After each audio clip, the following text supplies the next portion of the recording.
The train hissed to a stop, steam curling into the Kansas heat, and Caleb Harlan's world shattered in an instant. There, stepping onto the platform in a dust-colored dress, was the ghost of his past, Lydia Moore, the girl whose lips had tasted like creek water and wild strawberries 18 years ago. His first kiss, his first love, his first heartbreak. But before hope could take root, her eyes found his and filled with something worse than surprise. Regret. She'd come to marry another man, and Caleb, who'd built a life from loneliness and dirt, would have to watch her walk away all over again. Stay with me until the end of this story, hit that like button, and comment what city you're watching from. I want to see how far this tale travels. The depot at Willow Creek, Kansas had never been much to look at. Just a weathered platform, a ticket window with paint peeling like old skin, and a water tower that cast a long shadow across the tracks every afternoon. It was the kind of place people passed through but never lingered, where goodbyes were quick and arrivals were met with tired eyes and dust-covered boots. Caleb Harlan had no business being there that Thursday afternoon in July. His ranch sat 12 miles northwest, and he had cattle that needed tending, fences that wouldn't mend themselves, and a dozen other tasks that justified staying home. But Sam Tucker, the mercantile owner, had mentioned in passing that Frank Dalton was expecting a bride on the afternoon train, a mail-order woman from back east who'd agreed to marry a man she'd never met. The whole town had been buzzing about it for weeks. Caleb told himself he'd come out of simple curiosity, maybe a touch of boredom. The truth, which he wouldn't admit even to himself, was that he'd grown weary of his own company. At 36, he'd built a modest spread through backbreaking work and stubbornness.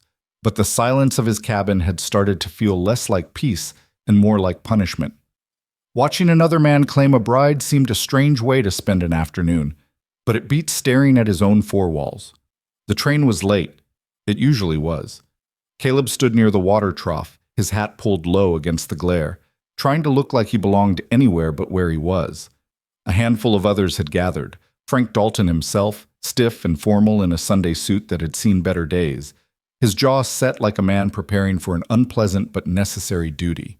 Two little girls clung to his sides, their dresses clean but faded, their faces solemn. The older one couldn't have been more than 8, the younger maybe 5.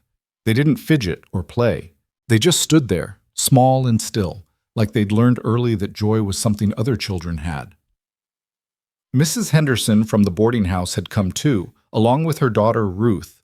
They whispered behind gloved hands, eyes bright with gossip hunger. The station master, old Harold Pierce, checked his pocket watch for the third time, shaking his head at the train's tardiness as if personal offense had been committed. Then the whistle sounded in the distance, lonely and long. Caleb felt something shift in his chest, anticipation, maybe, or dread. He couldn't name it. The iron rails began to hum, and then the locomotive came into view, smoke and steam and the screech of brakes. The train pulled alongside the platform with mechanical indifference, and for a moment everything was noise and motion. Then the doors opened. 3 people stepped off. First came a traveling salesman with a battered case, then an elderly couple who were immediately claimed by waiting family. And then came a woman. She wore a simple dress the color of summer dust, cinched at the waist, with sleeves that covered her arms to the wrist despite the heat. Her dark hair was pinned up beneath a small hat, and she carried a worn carpet bag in both hands like it contained everything she owned. Which, Caleb supposed, it probably did. She stood on the platform for a moment, looking around with an expression that wasn't quite fear, but wasn't far from it. Her face was turned away from Caleb at first, and he found himself studying her profile. The straight line of her nose, the curve of her jaw, something about the way she held herself that seemed familiar in a way that made his pulse stutter. Then she turned, and Caleb Harlan stopped breathing. Time didn't slow. That would suggest it still moved. No, time simply ceased. The noise of the depot faded to nothing. The heat, the dust, the other people all vanished into a white-edged blur. All that existed was her face, and the impossible recognition that slammed into him like a kicked horse. Lydia Moore. It couldn't be. It was impossible. Lydia Moore had disappeared from his life 18 years ago, when her family left Missouri in the middle of the night, taking her away without warning or goodbye. He'd been 18, she'd been 16, and they'd known each other for exactly one summer, the summer that had ruined him for any other woman. But there was no mistake. The years had changed her, softened some angles, sharpened others, added a wariness to her eyes that hadn't been there when they were young. But he knew her the way a man knows his own hands, the curve of her mouth, the way she stood with her weight slightly on her left foot, the particular shade of brown in her eyes that looked gold in certain light. His first kiss, standing by Crane Creek with muddy boots and nervous hands, her lips soft and cool, tasting like the wild strawberries they'd been picking. The memory crashed over him with visceral force, the sound of the water, the smell of honeysuckle, the way his heart had hammered so hard he'd been certain she could hear it. She was looking around the platform, searching, and then her gaze found him. For a heartbeat, maybe two, her face went blank with shock. Her lips parted, her eyes widened. The carpetbag slipped from her hands and hit the platform with a soft thud. "Caleb?" she breathed, the word barely carrying across the distance between them. He couldn't speak, couldn't move. His boots might as well have been nailed to the boards beneath his feet.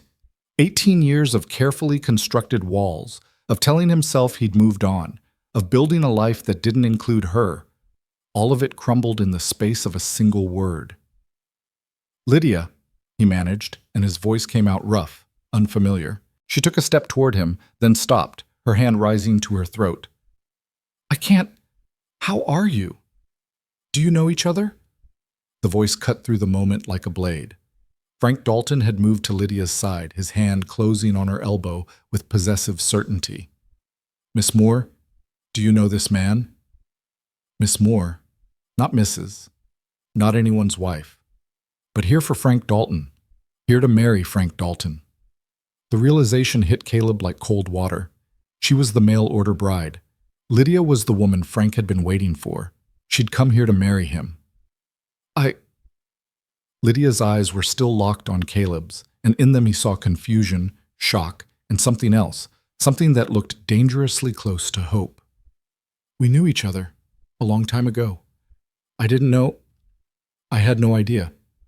"Well," Frank's voice was clipped, impatient. He was a hard-faced man in his mid-40s with thin lips and eyes like river stones. "That's a coincidence, I suppose. Miss Moore, these are my daughters, Clara and Beth. Girls, say hello to your new mother." The words landed like stones in still water, sending ripples through everything. The two little girls stared up at Lydia with identical expressions of cautious fear. They didn't say hello, they just looked, with eyes too old for their faces. "Hello," Lydia said softly, crouching down despite the state of her dress and the dust of the platform. "It's very nice to meet you both. What beautiful names you have." The older girl, Clara, whispered something that might have been "thank you." The younger one, Beth, just pressed closer to her sister. Caleb watched this exchange feeling like he was drowning on dry land. Every instinct screamed at him to step forward, to say something, to do something. But what? What right did he have? She'd made her choice. She'd come here to marry Frank Dalton. Whatever they'd been to each other once, it was buried under 18 years of silence and distance. "We should go," Frank said, already turning. "I've got work waiting, and there's a lot to be done before supper. Miss Moore, if you'll collect your bag." "Of course."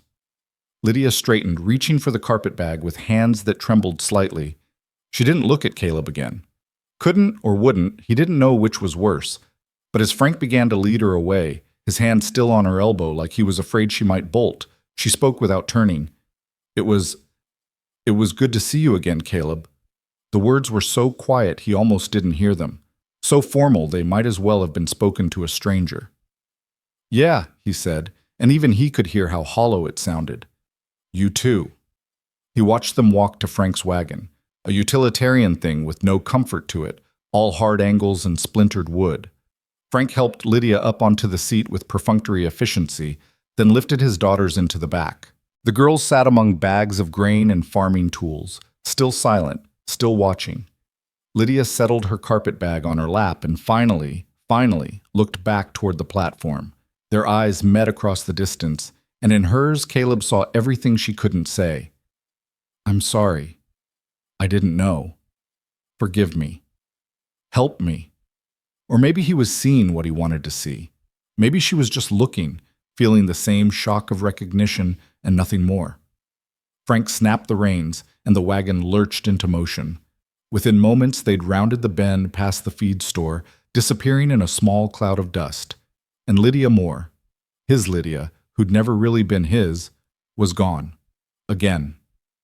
The train whistle blew a departing note. The platform emptied quickly, everyone returning to their lives, their routines. Mrs. Henderson and Ruth were already deep in animated speculation, no doubt planning to spread this delicious bit of gossip across every parlor in the county. The salesman had vanished. Even Harold Pierce had retreated to his office. Caleb stood alone, hat in his hands, staring at the empty space where the wagon had been. "You look like you've seen a ghost, son." He turned to find Doc Whitmore standing a few feet away, medical bag in hand, bushy eyebrows raised in concern. The old man had been the town doctor for as long as Caleb could remember, with a reputation for seeing things other people missed. "Not a ghost," Caleb said. "Just someone I used to know. Must have been someone important." Doc's eyes were kind but knowing. "You've gone pale as fresh milk." Caleb tried to smile and failed. "Ancient history." "Didn't look ancient from where I was standing." Doc shifted his bag to his other hand. "That woman, Miss Moore, Frank's mail-order bride. She knew you too, didn't she?" There was no point in lying. "Long time ago. We were kids. And now she's marrying Frank Dalton." Doc's tone was neutral, but his eyes were sharp. "That sit well with you?" "Doesn't matter what sits well with me." Caleb shoved his hat back on his head, suddenly desperate to be anywhere else. "Her life, her choice. I've got cattle to tend." "Caleb," Doc's voice stopped him mid-turn. "Frank's not a bad man, but he's not a good one either. Lost his first wife to fever 2 years back, and he's been hard since then. Hard on those girls, hard on himself. A woman like Miss Moore, with any softness left in her." He shook his head. "I hope she knows what she's walking into." The words settled in Caleb's gut like lead. "Why are you telling me this?" "Because you looked at her like a man who still cares." Doc's gaze was steady. "And because caring, one way or another, tends to demand action." Then he was gone, leaving Caleb alone with words that felt too heavy to carry and too true to ignore. The ride back to his ranch passed in a blur. His horse knew the way, which was fortunate, because Caleb couldn't have directed it if his life depended on it. His mind was 18 years away, back in Missouri, back in that summer when everything had seemed possible. He'd been working his uncle's farm that year, learning the trade, building calluses and muscle. The Moores had lived on the neighboring property, a struggling place with more debt than crops, run by a man who drank more than he worked. Lydia had been the oldest of 5 children, practically raising her siblings while her mother grew more hollow-eyed and distant with each passing month. They'd met at the creek that divided the properties. He'd been fishing badly. She'd been washing clothes. She'd laughed at his technique, then shown him how it was done. 2 hours later, he'd caught nothing, but he'd learned her name, her laugh, the way her nose wrinkled when she was amused. After that, the creek became their place. They'd meet there whenever they could steal time. Early mornings before work, late afternoons after chores. They'd talked about everything, their dreams, their fears, their frustrations with the lives they'd been born into. She'd wanted to be a teacher. He'd wanted land of his own, somewhere he could build something permanent. "Maybe we could do both," she'd said one evening, her feet dangling in the cool water. "You with your land, me with my schoolhouse, side by side." "That'd be something," he'd agreed, and even though they'd been kids with nothing but hopes and empty pockets, it had felt real. The kiss had happened in late August, just before harvest time. She'd been crying. Her father had sold their milk cow to pay gambling debts, and there'd be no cream for the winter. Caleb had tried to comfort her with clumsy words, and she'd looked up at him with wet eyes and said, "You're the only good thing about this place." He'd kissed her then, gentle and unsure, and she'd kissed him back, her hands gripping his shirt like he was the only solid thing in a shifting world. "I love you," he'd whispered against her mouth, the words spilling out before he could stop them. "Lydia, I love you." "I love you too," she'd whispered back. "I'll always love you." 3 days later, they were gone. He'd arrived at the creek that morning to find the Moore house empty, the door hanging open, everything of value stripped and taken. The neighbors said they'd left in the dead of night, heading east, away from debts and shame. No warning. No goodbye. No forwarding address. Lydia had vanished from his life as if she'd never been there at all. For months he'd been useless. He'd worked mechanically, eaten without tasting, slept without dreaming. His uncle had been patient, understanding in his quiet way, but eventually he'd sat Caleb down and told him the truth a young man needed to hear. Son, you can love someone and lose them. That's life. What you can't do is stop living because of it. So Caleb had stopped waiting. He'd worked harder, saved more, built his ranch from nothing. He'd courted a few women over the years, even proposed to one. Sarah Bentley, a practical widow who'd said yes before changing her mind 2 weeks later. You're a good man, Caleb, she'd told him, but I can't marry someone who's still in love with a memory. He'd denied it, of course, but she'd been right. And now the memory had stepped off a train and back into his life, wearing a dust-colored dress and carrying everything she owned in a carpet bag, on her way to marry another man. Caleb's ranch came into view as the sun began its descent. A simple cabin, a barn, fences that marked his hard-won territory. It wasn't much, but it was his. He'd built every foot of it himself, with hands that still bore the scars of that building. He dismounted, tended to his horse with automatic movements, then stood in his own yard feeling like a stranger. Inside, the cabin was exactly as he'd left it, clean, sparse, orderly. Everything in its place, everything functional. Nothing soft, nothing decorative, nothing that spoke of warmth or welcome. It was a place to sleep and eat, nothing more. He'd convinced himself that was enough. Now, standing in the doorway, all he could see was what it lacked, what she would have brought to it if life had gone differently, what it could have been. Caleb walked to the window and looked out at the darkening prairie. Somewhere out there, 12 miles south and east, Lydia was in Frank Dalton's house. She was probably sitting down to supper with those silent little girls and that hard man who'd claimed her like livestock. She was probably trying to smile, trying to be brave, trying to convince herself she'd made the right choice. Or maybe she wasn't thinking of Caleb at all. Maybe seeing him had been nothing but a startling coincidence, a brief shock that had already faded into insignificance. Maybe she'd loved Frank through letters and was happy to finally be with him. Maybe Caleb was the only one whose world had been torn open that afternoon. He pressed his forehead against the cool glass and closed his eyes. "Lydia," he whispered to the empty room. "What am I supposed to do?"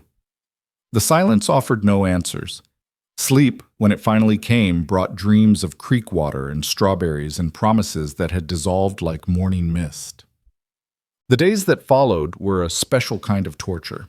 Caleb threw himself into work with desperate intensity, trying to exhaust the thoughts out of his head. He repaired fences that didn't need repairing, moved cattle from one pasture to another for no good reason, and spent hours in the barn organizing tools that were already organized. His hands stayed busy, but his mind refused to cooperate. Every moment of stillness brought her face back, the shock in her eyes, the way she'd said his name, the tremble in her hands as she'd picked up that carpet bag. He went into town 3 days after the train incident, needing supplies and telling himself that was the only reason. The mercantile was busy, Saturday morning always was, and Sam Tucker greeted him with a knowing look that made Caleb's jaw tighten. "Heard you got quite the surprise at the depot Thursday," Sam said, measuring out nails with exaggerated casualness. "News travels fast." "News like that? Faster than usual." Sam grinned. "Mrs. Henderson says Frank Dalton's new bride recognized you right off. Says the woman went white as a sheet." "Mrs. Henderson talks too much." "That's the Lord's truth." Sam finished with the nails and moved on to the flower Caleb had requested. "Still, must have been something, seeing someone from your past like that. Especially," he paused, his expression shifting to something more serious. "Especially someone who mattered." Caleb met his eyes. Sam was a gossip, but he was also a decent man who knew when to tread carefully. "It was a surprise," Caleb admitted, "but that's all it was. Past is past."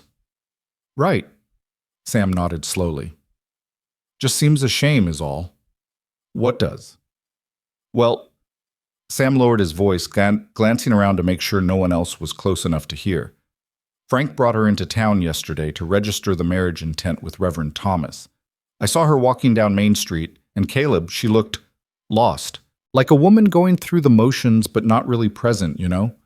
Caleb's hands tightened on the counter. That's none of my business. No, I suppose it's not. Sam wrapped the flower, his movements thoughtful. But those little girls of Frank's, Clara and Beth, they were with her, and I'll tell you what I saw. Miss Moore was holding their hands, talking to them soft and gentle, and they were actually smiling. First time I've seen those children smile since their mama died. That's something, at least. Yeah, Caleb managed. That's something. He paid for his supplies, loaded his horse, and rode out of town before anyone else could corner him with observations and implications. But Sam's words followed him home, painting pictures he didn't want to see. Lydia walking down Main Street, trying to be brave. Lydia coaxing smiles from traumatized children. Lydia registering her intent to marry a man she'd known for less than a week. That night, Caleb sat on his porch with a glass of whiskey he didn't drink and watched the stars emerge. The prairie stretched out before him, vast and dark, and somewhere in that darkness was Frank Dalton's cabin. Somewhere out there was Lydia. He wondered if she was looking at the same stars, wondered if she was thinking of him at all, wondered if she was regretting her choice, or if he was just projecting his own hopes onto a situation that had nothing to do with him. The smart thing, the right thing, would be to let it go, to accept that she'd made her decision, that she'd come here for a purpose, that interrupting her new life would be selfish and wrong. She was an adult. She'd known what she was doing when she answered Frank's advertisement. Whatever reasons she had for being here, they were hers. But Caleb couldn't shake the feeling that something was wrong. It wasn't just seeing her again, wasn't just the shock of recognition or the resurrection of old feelings. It was something in her eyes, in the way she'd held herself on that platform. Fear. Resignation. The look of someone who'd run out of options and was making the best of a bad situation. Or maybe he was seeing what he wanted to see. Maybe he was creating justifications for feelings he had no right to have. The whiskey sat untouched until midnight, when Caleb finally gave up on sleep and decided to work until exhaustion made thinking impossible. It was on the 6th day after the depot encounter that everything changed. Caleb was working on the fence line along his northern pasture when he heard hoofbeats approaching. He looked up, shading his eyes against the afternoon sun, and felt his heart kick hard against his ribs. A wagon was coming down the road, and driving it was a woman in a blue bonnet. He knew, even at a distance, that it was her. Caleb straightened slowly, hammer hanging loose in his hand, watching the wagon approach with a mixture of hope and dread that made his chest tight. As she drew closer, he could see her face more clearly, set with determination but showing signs of strain around her eyes and mouth. The two little girls sat beside her, Clara and Beth, looking around with wide-eyed nervousness. Lydia pulled the wagon to a stop 20 feet from where Caleb stood and sat there for a moment, hands gripping the reins, staring at him like she was gathering courage. Then she climbed down, her movements graceful despite obvious exhaustion, and walked toward him with steady steps. "Hello, Caleb," she said, her voice quiet but firm. "Lydia." He couldn't think of anything else to say.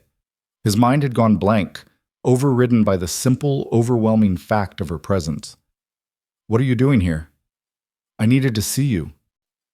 She glanced back at the girls who were still sitting in the wagon watching everything with solemn attention. "To talk to you. Properly, if you'll allow it." "Of course." He gestured toward the cabin. "Would you like to come inside? I could make coffee, or—" "No." The word came quick, almost sharp, then softer. "No, I shouldn't. Frank's in town until evening, and I need to be back before then. I told him I was taking the girls to see the Miller place, to buy eggs. I don't have long." Understanding settled in Caleb's chest like a stone. She'd come in secret. She'd lied to her husband-to-be to be here. "All right," he said. "We can talk here." They walked a short distance from the wagon, far enough that the girls couldn't hear, but close enough that Lydia could keep them in sight. She stood with her arms wrapped around herself despite the heat, and for a moment she just looked at him, her expression unreadable. "I didn't know you were here," she said finally. "In Kansas, in Willow Creek. I didn't know. How could you? We lost touch 18 years ago. I tried to find you." The words burst out like they'd been held under pressure. "After we left Missouri, I tried to write, but my father, He made sure I couldn't. He burned the first letter I wrote, then watched me like a hawk. By the time I had any freedom, we'd moved twice, and I didn't know where you were or how to reach you. Caleb's throat tightened. I looked for you too. Asked everyone, followed every lead. You'd just vanished. My father owed money to dangerous people. We had to disappear. She looked down at her hands, fingers twisted together. We went to Ohio, then Pennsylvania, then New York. He died 5 years ago, drank himself to death. My mother followed him within the year, just gave up. And my siblings scattered. I was alone. Lydia, I became a seamstress. It was honest work, but it barely kept me fed. The boarding house where I lived, the owner decided he wanted more from me than rent money. When I refused, she swallowed hard. Let's just say I needed to leave quickly. I had no savings, no family, nowhere to go. A friend showed me an advertisement from a Kansas rancher looking for a wife. Frank's advertisement. He wanted someone practical, someone who could cook and manage a household and help with his children. It seemed like an answer. Did you love him? The question came out before Caleb could stop it. In the letters, did you No. Simple, definite. I don't love Frank. I've only known him 6 days, and in those 6 days, she stopped, pressing her lips together. What? Lydia, what's happened? She looked past him, toward the prairie, and he saw her eyes shimmer with unshed tears. He's not cruel exactly, not in ways that show, but he's hard, cold. His daughters are terrified of him. They tiptoe around the house like ghosts, afraid to make noise, afraid to displease him. He has rules for everything, and if they're broken... She trailed off, then seemed to force herself to continue. He's never hit me. Never hit them, as far as I can tell. But he doesn't need to. His disapproval is enough. His silence. The way he looks at you when you failed to meet his expectations. Caleb felt anger rising in his chest, hot and sharp. Then why are you still there? Because I have nowhere else to go. The words came out raw, desperate. I have $17 to my name.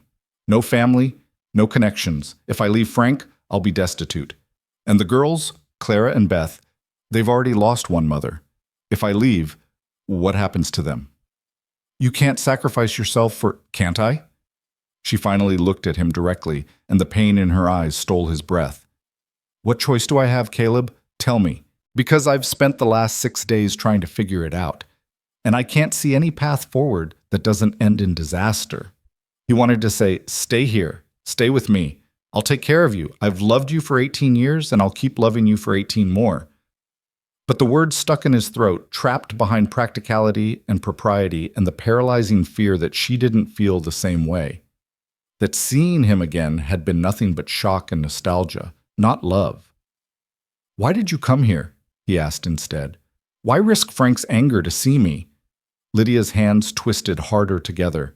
Because I needed to know if it was real. That moment at the depot, the way you looked at me, I needed to know if I imagined it. Imagined what? That you still... She stopped, started again. That I still mattered to you. That I wasn't just a ghost from your past that you'd long since forgotten. Caleb closed the distance between them in 2 strides, his hands coming up to grip her shoulders gently. She looked up at him, startled, and he saw everything he needed to see in her eyes. You've haunted me for 18 years, he said, his voice rough with emotion. Every woman I've ever known, I've compared to you. Every moment of happiness, I've wondered what it would have been like if you were there to share it. I built this ranch with my own hands, and the whole time I was thinking about how you'd wanted to be a teacher, and how maybe I could have built you a schoolhouse too, if things had been different. A tear spilled down her cheek. Caleb, seeing you on that platform was like being kicked in the chest and coming home at the same time, and watching you walk away with Frank Dalton was the second worst moment of my life. The first was the day you disappeared. I'm sorry, she whispered. I'm so sorry. If I'd known you were here, I never would have... I know. He forced himself to release her shoulders, to step back because touching her was dangerous. I know, Lydia, but you're here now, and you're about to marry him, and I need to know. Is that what you want, truly? The silence stretched between them, heavy with 18 years of what-ifs and might-have-beens. "No," she said finally, the word barely audible. "But it's what I have to do." From the wagon, one of the girls called out, her voice thin and frightened. "Miss Moore? Is everything all right?" Lydia turned, wiping quickly at her eyes, pasting on a smile that didn't reach anywhere near her eyes. "Everything's fine, Clara. I'll be right there." When she turned back to Caleb, her expression had shifted, resignation settling over her features like a veil.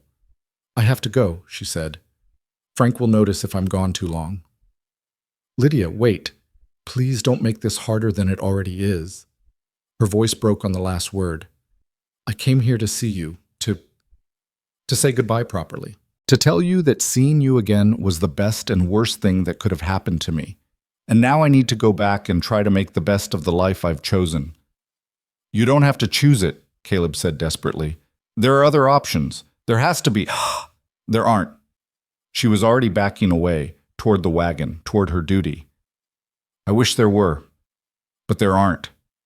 She climbed back onto the wagon seat, gathered the reins, and looked at him one last time. The sun was behind him, putting her face in shadow, but he could feel the weight of her gaze like a physical thing. "If I could choose my life over again," she said quietly, "knowing everything I know now, I'd still pick that day by the creek, that kiss, that moment. It was worth all of this pain just to have had it once." Then she snapped the reins and the wagon rolled away, carrying her back toward Frank Dalton and duty and a life that didn't include room for Caleb Harlan. He stood in his yard long after she'd disappeared from view, the hammer still dangling from his hand, his heart a raw wound in his chest. The smart thing would be to let her go. But Caleb had never been particularly smart when it came to Lydia Moore. The sunset that evening painted the sky in shades of blood and fire, and Caleb sat on his porch watching it like a man waiting for judgment. The conversation with Lydia played on endless repeat in his mind, every word, every pause, every flicker of emotion across her face. The way she'd said his name, the tears she'd tried to hide, the resignation in her voice when she'd driven away. He couldn't let it end like this. The realization didn't come as a flash of insight or a sudden decision. It built slowly, inevitably, like water rising behind a dam. By the time full darkness fell, Caleb knew what he had to do, even if he didn't yet know how to do it. He couldn't let Lydia marry Frank Dalton, not when she clearly didn't want to. Not when the life waiting for her in that cabin was one of quiet misery and slow suffocation. But knowing what he wanted and knowing how to achieve it were two entirely different things. Frank Dalton was a proud man, and Lydia was bound to him by contract and necessity. Just riding up to the cabin and declaring his feelings wouldn't accomplish anything except possibly getting him shot. Frank had a reputation for settling disputes with his fists, and while Caleb could hold his own in a fight, violence wouldn't solve the real problem. The real problem was that Lydia believed she had no other options, that marrying Frank was the only path forward that didn't end in destitution. Caleb could offer her another path, could offer her his ranch, his protection, his name, could offer her everything he'd spent 18 years building if she'd have it. But would she? Or would pride and propriety keep her trapped in a decision she'd already made? Sleep came in fragments that night, broken by plans that formed and dissolved like smoke. By dawn, Caleb had made up his mind. He would give her 3 days, 3 days to settle in, to see what life with Frank would truly be like, to understand the full weight of her choice. And then he would go to her, openly and honestly, and offer her an alternative. If she refused, he'd accept it and walk away. But at least she'd know she had a choice. 3 days. He could wait 3 days. The first day passed in a blur of forced normalcy. Caleb worked his land with mechanical efficiency, his hands busy while his mind spun scenarios. What would he say? How would he approach it? What if Frank was there? What if the girls were frightened? What if Lydia had changed her mind and decided she was content after all? The second day brought unexpected company. Doc Whitmore rode up mid-morning, his medical bag slung over his saddle, his expression troubled. "Got a minute?" the old doctor asked, dismounting with a grunt. "Always got time for you, Doc. Coffee?" "That'd be welcome." They settled on the porch, cups in hand, and for a few minutes they just sat in comfortable silence. Doc had been a fixture in Caleb's life for years, had stitched up more than one injury, had offered advice both medical and otherwise, had never judged, and never pried unless necessary. "Saw Frank Dalton's new bride in town yesterday," Doc said finally, his tone carefully neutral. "She came in with those little girls to buy fabric at the mercantile." Caleb's hands tightened on his cup. "That's so?" "She's got good instincts with children.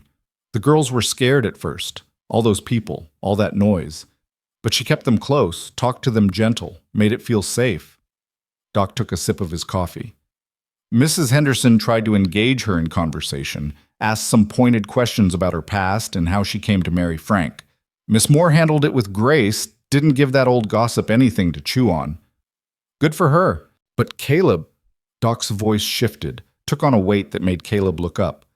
"I watched her face when she thought no one was looking. That woman is carrying a burden heavier than fabric and thread." "What kind of burden?" "The kind that comes from making impossible choices." Doc set his cup down carefully. "I've been a doctor for 40 years. I've seen plenty of mail-order brides, plenty of marriages of convenience, plenty of women who had to settle for less than they deserved. And I've learned to recognize the difference between resignation and despair. Miss Moore is closer to despair than I'm comfortable with." Caleb felt something cold settle in his chest. "Has Frank hurt her?" "Not physically, as far as I can tell. But there are other ways to hurt someone. Frank's a hard man who's gotten harder since his wife died. He's rigid, unforgiving, and he expects perfection from everyone around him. That's a heavy burden for anyone, but especially for a woman who's already running from something and trying to start over." "Why are you telling me this?" Doc met his eyes squarely. "Because you care about her. Because she clearly knows you from before. And because sometimes when someone's drowning, they need someone to throw them a rope before it's too late." "She made her choice, Doc. Did she? Or did circumstances make it for her?" The old man stood, collecting his cup. "I'm not telling you to do anything foolish, Caleb. I'm just saying that sometimes the right thing and the foolish thing are the same thing, and a man has to decide which matters more, propriety or conscience." He left shortly after, riding back toward town with a wave, leaving Caleb alone with thoughts that had grown teeth. The second day bled into the third, and Caleb's resolve hardened into something unshakable. Tomorrow. Tomorrow he would ride to Frank's cabin and speak his piece. Tomorrow he would offer Lydia a choice, consequences be damned. But fate, as it often does, had other plans. It was well past midnight when Caleb was jolted awake by the sound of hoofbeats approaching fast. He grabbed his rifle by instinct, moving to the window, and saw a horse thundering up his path. Rider hunched low in the saddle. His heart kicked hard. Something was wrong. He threw open the door just as the rider pulled up, and in the moonlight he recognized the horse, Frank Dalton's bay mare, but not the rider. It was Clara, Frank's oldest daughter, her face streaked with tears and terror. "Mr. Harlan," she gasped, sliding off the horse with desperate clumsiness. "Please, you have to come. You have to help." Caleb was down the steps in an instant, catching her before she fell. "Clara, what happened? Where's your father?" "He's drunk. He came home drunk and angry, and he's—" She sobbed, words tumbling out in a panicked rush. "He's yelling at Miss Moore, and she told me to run, to go get help. And I remembered Beth said this was where Miss Moore came before, and—" "Slow down." Caleb crouched to her level, hands gentle on her shoulders.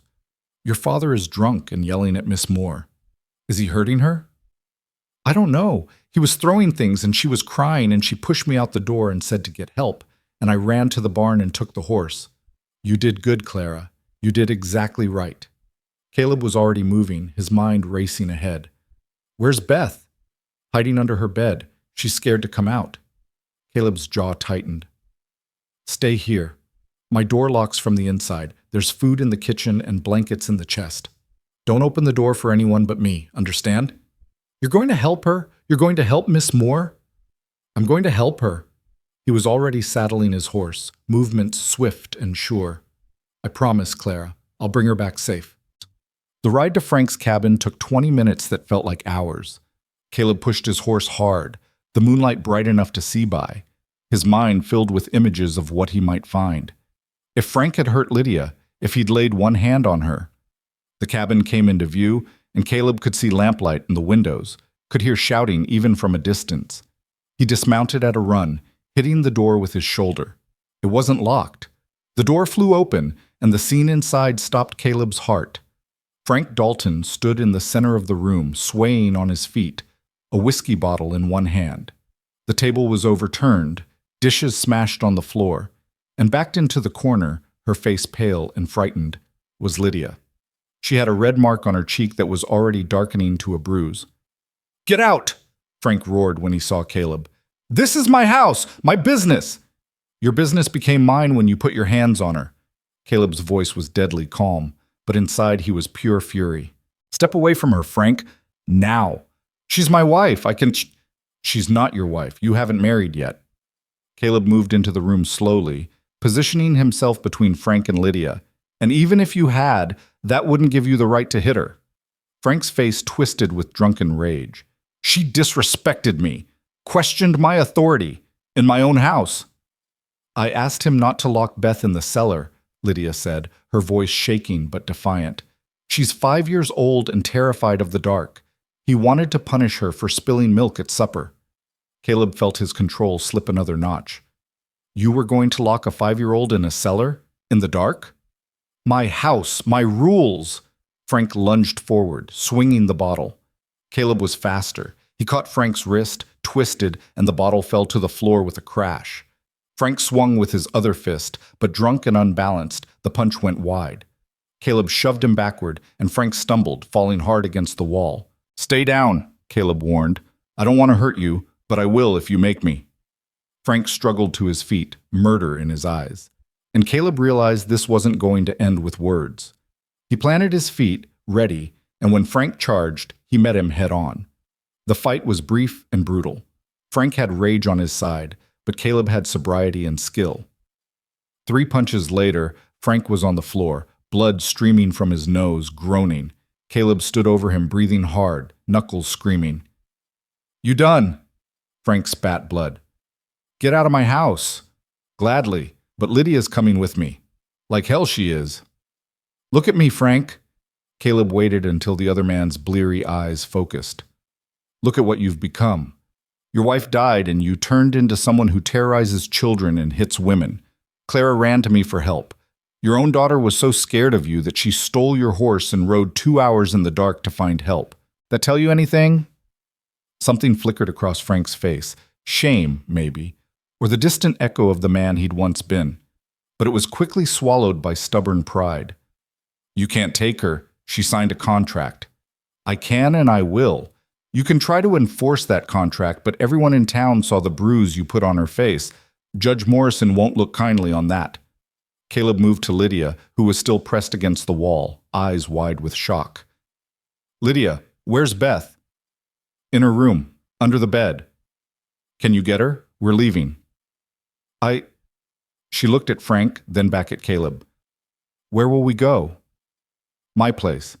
It's not much, but it's safe, and Clara's already there waiting for you."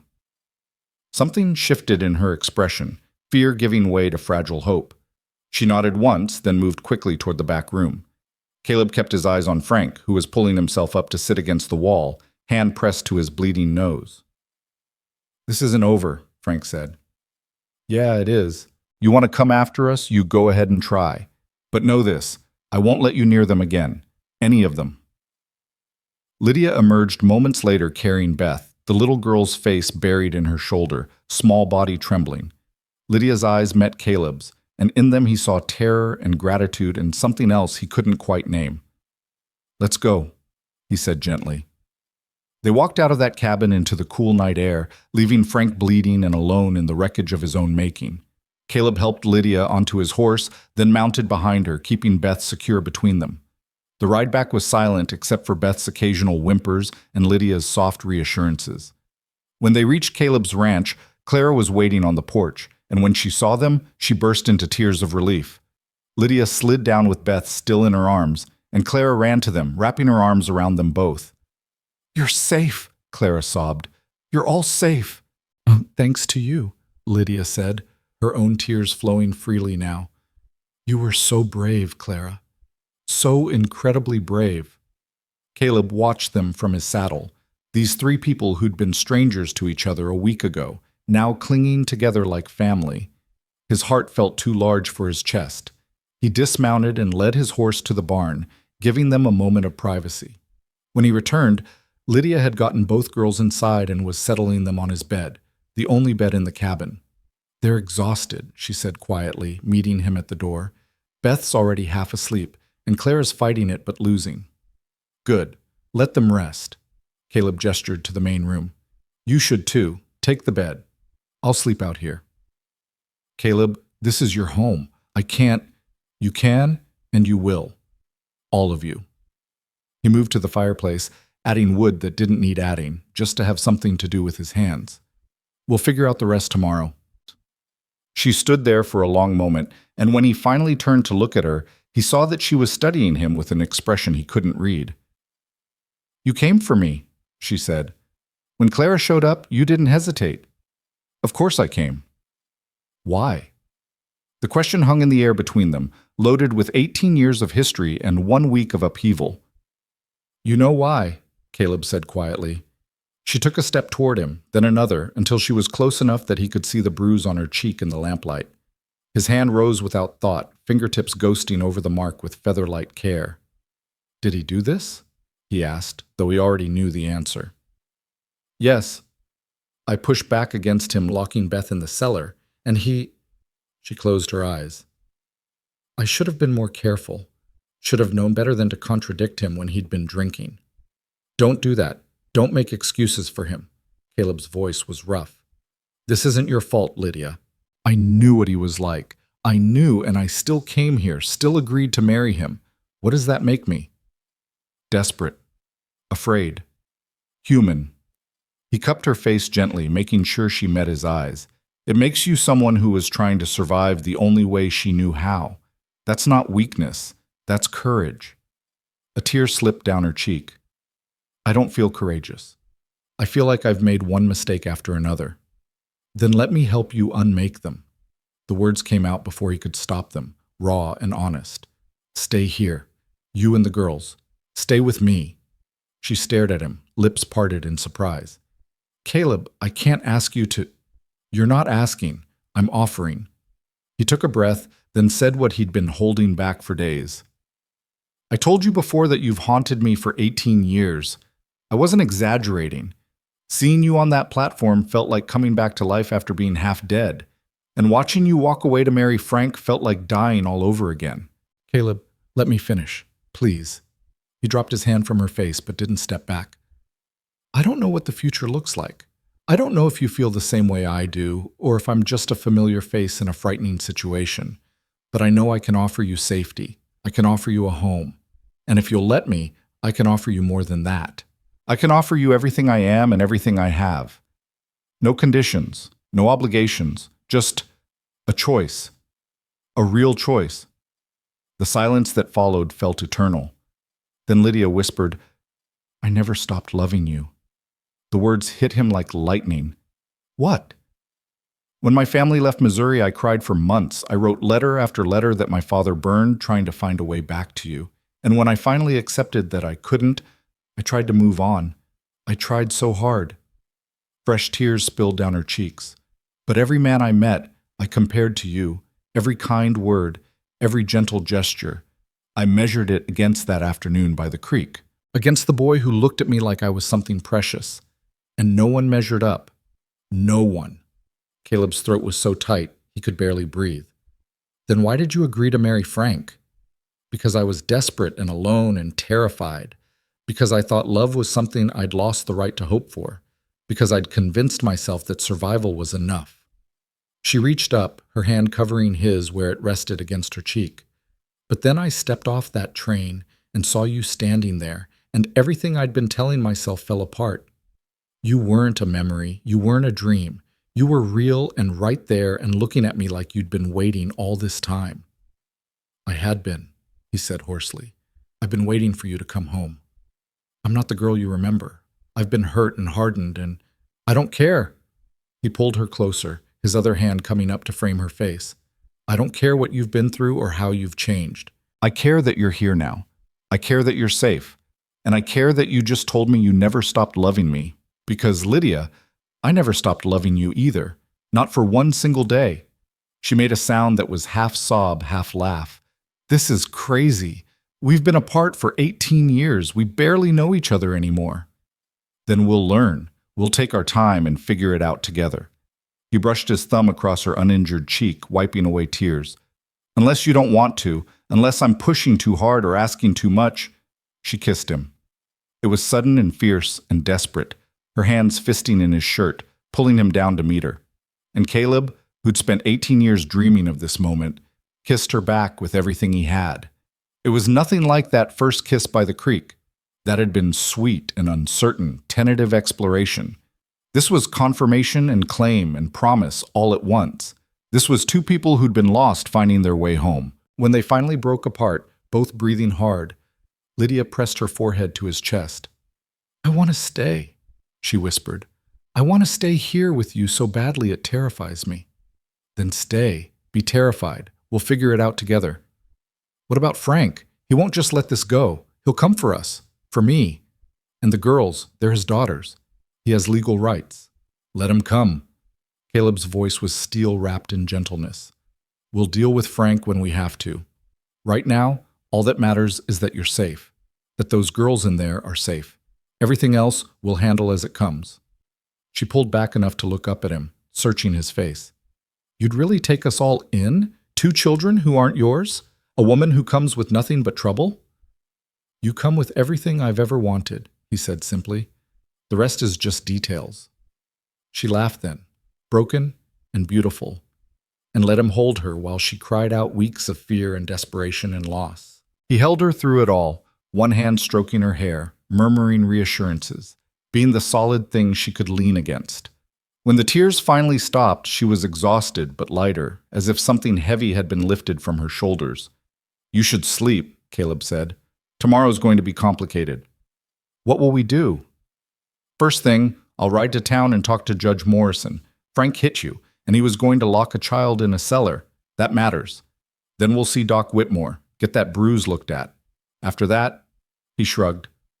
After that, we start building something new. Just like that? Just like that. He smiled, and it felt like the first genuine smile he'd worn in years. I told you, Lydia, I've been waiting 18 years. Now that I have you back, I'm not letting go without a fight. She reached up, touching his face with wonder, like she couldn't quite believe he was real. I don't deserve you. That's where you're wrong. You deserve everything good this world has to offer, and I'm going to spend the rest of my life making sure you get it. He walked her to the bedroom door, where Clara and Beth lay curled together in his bed, finally peaceful. Lydia paused in the doorway, looking back at him. Thank you, she said, for coming for me, for fighting for me, for offering me a choice when I thought I had none left. Thank me by staying, by letting me prove that this, he gestured between them, is worth whatever fight comes next. She nodded, then slipped into the bedroom, closing the door softly behind her. Caleb stood alone in his cabin, looking at the closed door, and felt something he hadn't felt in 18 years. Hope. Outside, the night was vast and dark, and somewhere in it, Frank Dalton was nursing his wounds and his rage. Tomorrow would bring consequences and complications. Tomorrow would test every promise Caleb had just made. But tonight, Lydia was safe. Tonight, she'd chosen him. And tonight, for the first time since that summer by the creek, Caleb Harlan allowed himself to believe in the possibility of a future that included her. He settled onto the floor near the fireplace, wrapped in a blanket, and closed his eyes. Sleep came easier than it had in days, and his dreams were filled with creek water and strawberries, and the sound of her voice saying, I never stopped loving you. Tomorrow would come with all its challenges. But tonight, that was enough. Dawn broke soft and golden across the prairie, light spilling through the cabin windows like liquid honey. Caleb woke to the sound of small footsteps and hushed voices. The girls were awake. He pushed himself up from his makeshift bed on the floor, muscles protesting, and found Clara standing in the doorway of the bedroom, watching him with solemn eyes. Is it safe? She whispered. Can we stay? The question broke his heart. No child should have to ask if she was safe in the morning light. You can stay as long as you need, Caleb said gently. This is your home now, if you want it to be. Clara's lower lip trembled, and she nodded once before disappearing back into the bedroom. Moments later, Lydia emerged, her hair loose around her shoulders, the bruise on her cheek dark purple in the morning sun. She looked exhausted but determined, and when her eyes found his, something warm passed between them. I should make breakfast, she said quietly. It's the least I can do. You don't owe me anything, Lydia. I know, but I'd like to, if you'll let me. They moved around the small kitchen in careful choreography, her at the stove while he fetched water and set the table. The girls emerged slowly, Beth clinging to Clara's hand, both of them looking around the cabin with wide, uncertain eyes. It was Clara who finally spoke, her voice small but brave. Mr. Harlan, will Father come looking for us? Caleb crouched down to her level, meeting her eyes with honest gravity. He might, but if he does, I won't let him hurt any of you. That's a promise. It was scary last night, Beth whispered, her first words since arriving. He threw the plate and it broke and Miss Moore got cut. Caleb's eyes snapped to Lydia, who touched her forearm self-consciously. It's just a scratch. Nothing serious. Let me see. She hesitated, then rolled up her sleeve to reveal a long, shallow cut across her inner forearm. It had been cleaned but needed proper bandaging. Caleb's jaw tightened as he imagined the moment. Frank, in a drunken rage, throwing dishes, Lydia trying to shield the children while glass shattered around them. We're seeing Doc Whitmore today, he said, his tone brooking no argument. That needs to be looked at properly, and he needs to document the bruise. Document it? Why? Because when Frank tries to claim you back, and he will, we need evidence of what he did. Judge Morrison is a fair man, but he'll need proof. Lydia's expression shifted, understanding dawning. You think this will go to court? I think Frank's pride won't let him walk away quietly. Better to be prepared. They ate breakfast in relative silence, the girls slowly relaxing as they realized no one was going to yell or punish them for small mistakes. When Beth spilled milk, she froze in terror, but Lydia simply wiped it up with a gentle smile and poured more. The relief on the child's face was palpable. After breakfast, Caleb saddled the horses while Lydia helped the girls wash and dress. The ride into town would take 2 hours, and he wanted to get there early before word spread too far about what had happened. In a town the size of Willow Creek, gossip traveled faster than wildfire, and he had no doubt that by now half the county knew that Frank Dalton's mail-order bride had run off with Caleb Harlan. The story they'd tell, he knew, would be scandalous. A woman leaving her intended for another man, children stolen in the night, violence and impropriety and all manner of speculation. Let them talk. Caleb had never cared much for gossip, and he wasn't about to start now. What mattered was keeping Lydia and the girls safe. Everything else was just noise. They rode out as the sun climbed higher, Caleb on his gelding with Beth seated in front of him, Lydia on Frank's mare with Clara behind her. The irony of using Frank's own horse wasn't lost on any of them, but it was practical. They'd return it to him eventually, once everything was settled. If it could be settled peacefully. Caleb had his doubts. The morning air was cool and sweet, carrying the scent of prairie grass and wildflowers. Under different circumstances, it would have been a pleasant ride. As it was, tension sat heavy on all of them. Clara kept looking back over her shoulder as if expecting to see her father charging after them. Beth was silent, her small body rigid with barely contained fear. And Lydia rode with her spine straight and her chin up, but Caleb could see the tightness around her eyes, the way her hands gripped the reins just a little too hard. Tell me about your ranch, Lydia said after a while, clearly trying to ease the tension. How long have you had it? Built it from nothing about 10 years ago, Caleb said, grateful for the distraction. Bought the land cheap because nobody wanted it. Too far from town, soil was rough. Spent 5 years just breaking ground and building the cabin. Started with 20 head of cattle. Now I've got near 100. You did all that yourself? Mostly. Had help from neighbors during barn raising, and I hired hands for roundup seasons, but yeah, most of it was just me and stubbornness. It's a good place, Clara said quietly. It feels quiet. In a good way. Caleb glanced back at her and smiled. Yeah, it is quiet. Sometimes too quiet, if I'm being honest. Be nice to have it feel more like a home. He caught Lydia's eye as he said it, and the small smile she gave him made his chest tighten with hope. They reached Willow Creek just before midday. The town was busier than usual. Market day brought folks in from surrounding farms, and Main Street bustled with activity. Caleb felt the weight of stares as they rode through, felt the whispers following them like shadows. He kept his expression neutral, his posture relaxed, silently daring anyone to say something to his face. No one did. Cowards, the lot of them, willing to gossip but not to confront. They stopped first at Doc Whitmore's office, a tidy building on the edge of town with a painted sign swinging in the breeze. The old doctor was seeing a patient when they arrived, but his assistant, a capable young woman named Sarah, took one look at Lydia's bruised face and ushered them inside immediately. Doc emerged from the examination room minutes later, took in the scene with shrewd eyes, and nodded once. "Back room, all of you." He examined Lydia first, documenting the bruise with clinical precision, cleaning and bandaging the cut on her arm. Then he looked at the girls, checking them for injuries with gentle thoroughness. Clara had bruises on her upper arms, finger marks, from where Frank had grabbed her.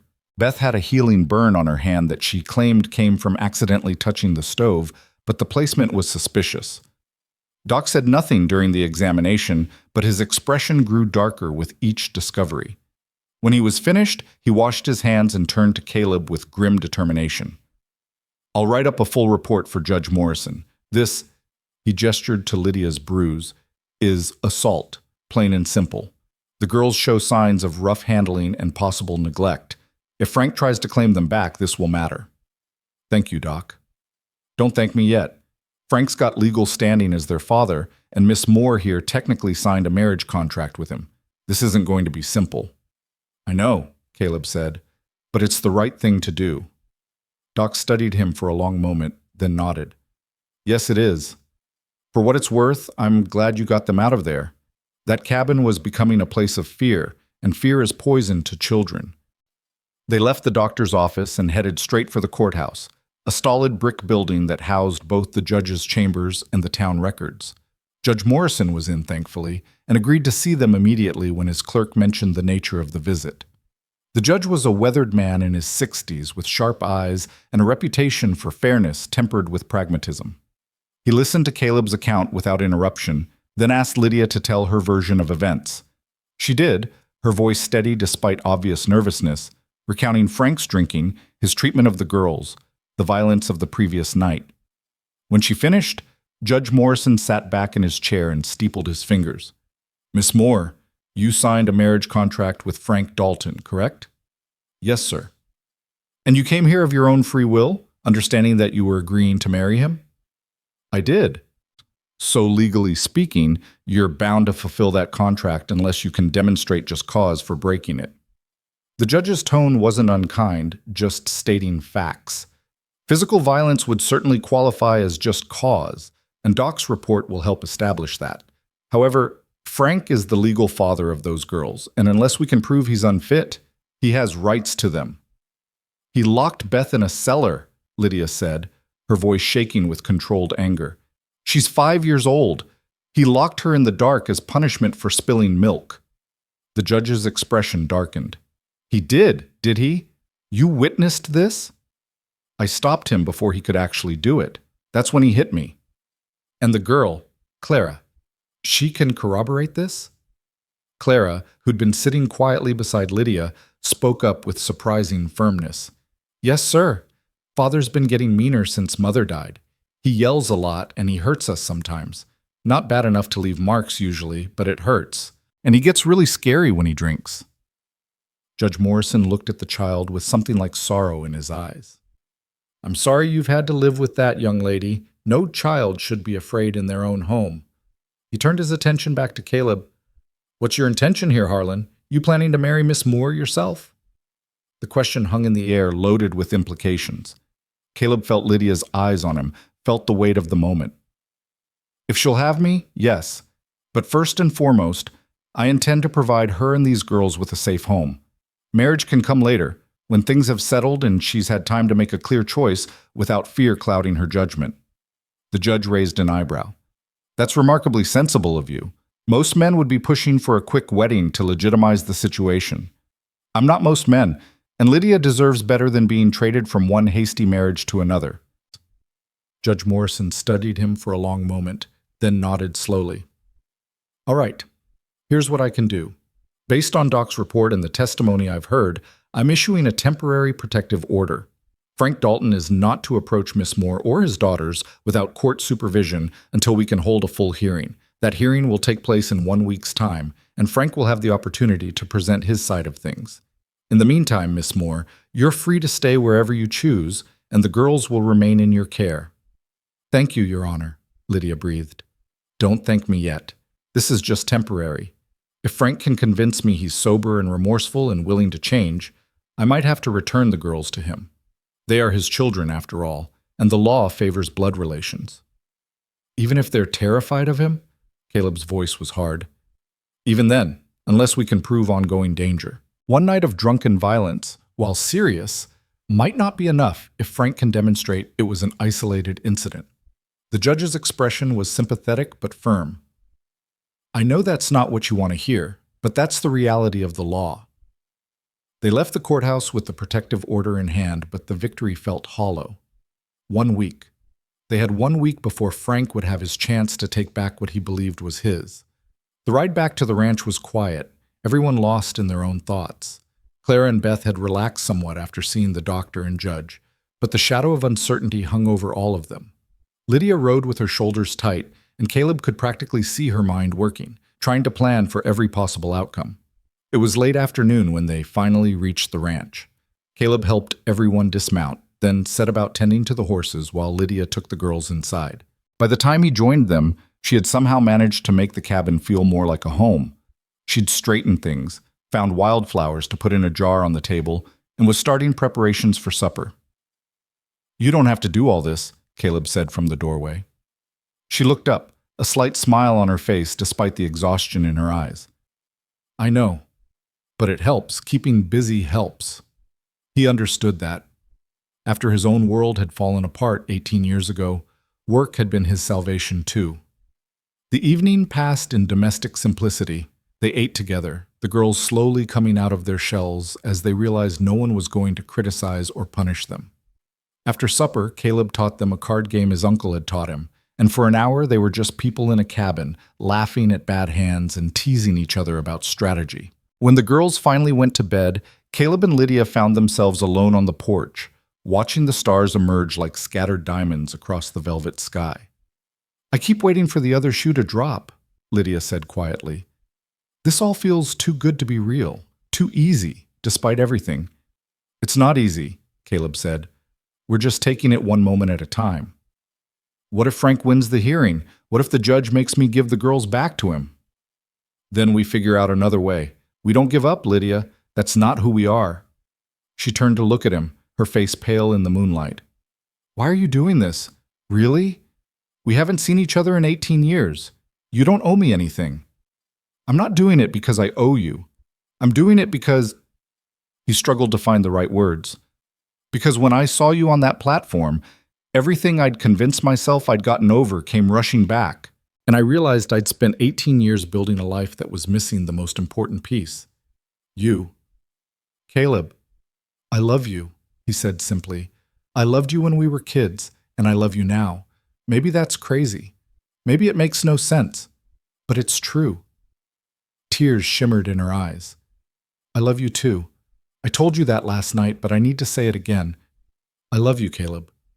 I think I've loved you every day for 18 years, even when I was trying not to. He reached for her hand and she let him take it, their fingers intertwining like they'd been made to fit together. Whatever happens at that hearing, he said, whatever the judge decides, we face it together, all of us. You're not alone anymore. She leaned into him, her head resting on his shoulder, and they sat like that for a long time, taking comfort in simple presence and shared warmth. The days that followed settled into a cautious routine.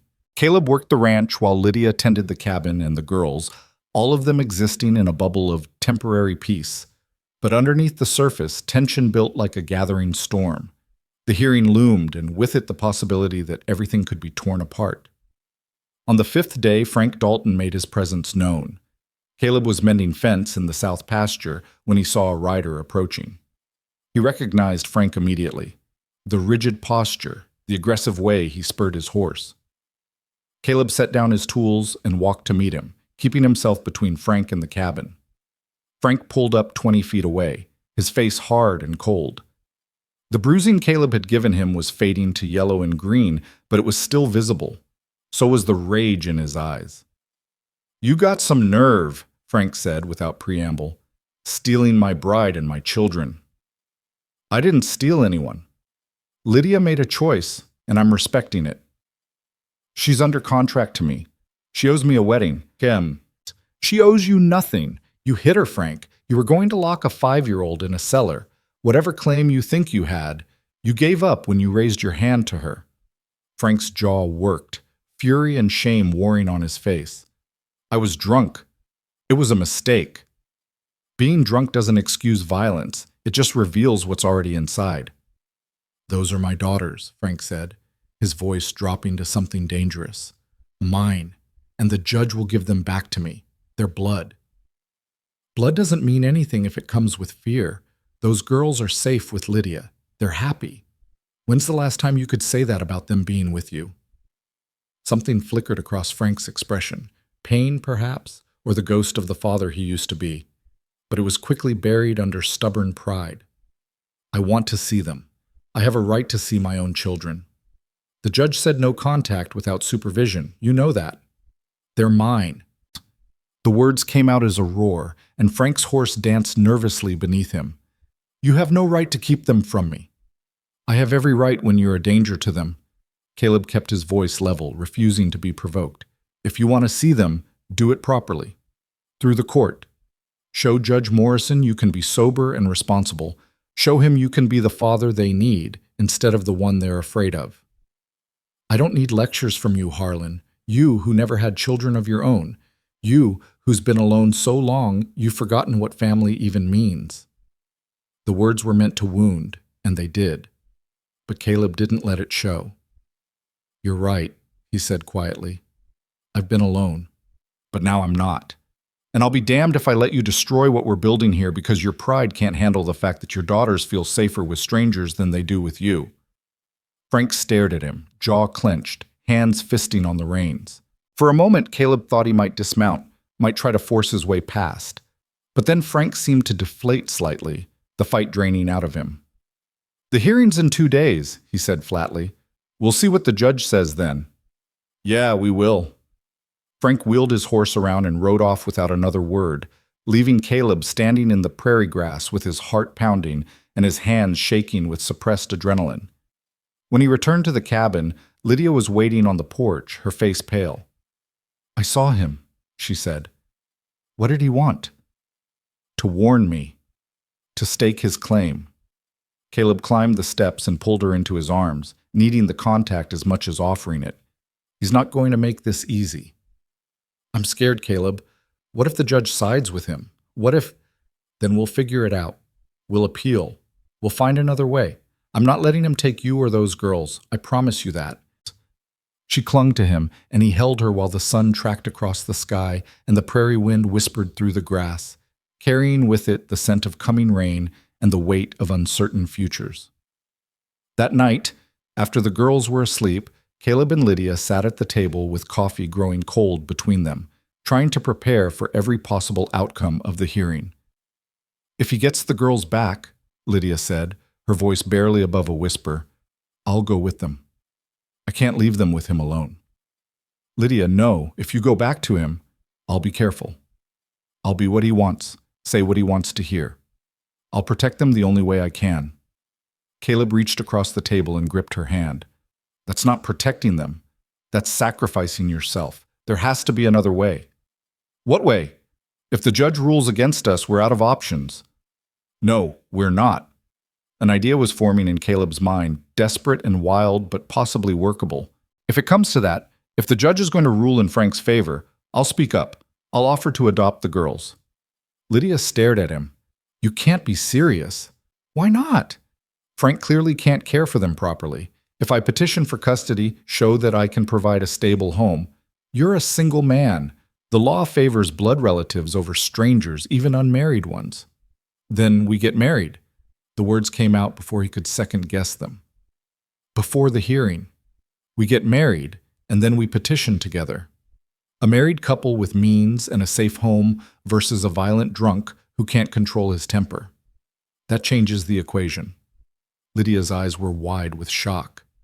Caleb, you can't propose marriage as a legal strategy. I'm not. I'm proposing because I love you and want to spend my life with you. The timing is just convenient. She laughed, the sound caught between tears and disbelief. That's possibly the least romantic proposal in history. Yeah, probably. He came around the table and knelt beside her chair, taking both her hands in his. So let me try again. Lydia Moore, I've loved you since I was 18 years old. I've spent 18 years trying to forget you and failing every single day. Now that I have you back, I'm not willing to lose you again. Will you marry me? Not because it's practical or strategic, but because I can't imagine my life without you in it. Tears streamed down her face. Yes, Caleb, I'll marry you. He kissed her then, soft and sweet and full of promise.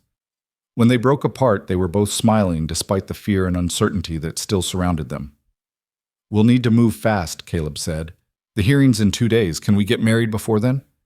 Judge Morrison can perform the ceremony. If we go tomorrow, then tomorrow it is. He stood, pulling her up with him. Tomorrow we get married. And then, no matter what happens at that hearing, Frank will have to contend with both of us, together. She wrapped her arms around him, holding tight. I'm still scared. So am I. But we'll face it together. They stood like that for a long time, wrapped in each other's arms while the night deepened around them, and somewhere in the distance, thunder rumbled, promising the storm that was yet to come. Morning came with the kind of clarity that follows life-changing decisions.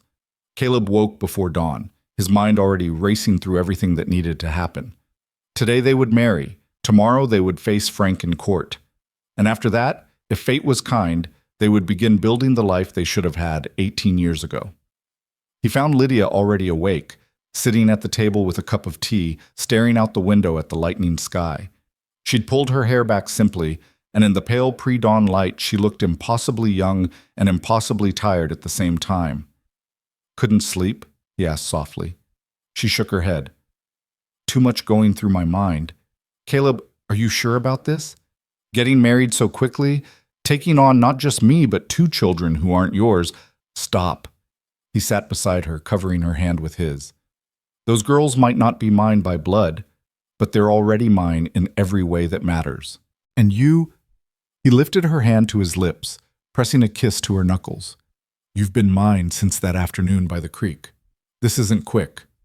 This is 18 years overdue. A small smile touched her lips. When you put it that way, how do we tell the girls? Honestly, I suppose. Lydia glanced toward the bedroom where Clara and Beth still slept. They're smart. They know something's happening. Better to include them than let them imagine the worst. Clara and Beth emerged an hour later to find breakfast waiting and both adults sitting at the table with nervous energy practically radiating from them. Clara's eyes went immediately suspicious, the look of a child who'd learned to anticipate bad news. What's wrong? She asked, pulling Beth close protectively. Nothing's wrong, Lydia said gently. In fact, something's right. But we need to talk to you both about it. They sat, Beth climbing into Lydia's lap while Clara maintained careful distance, still wary.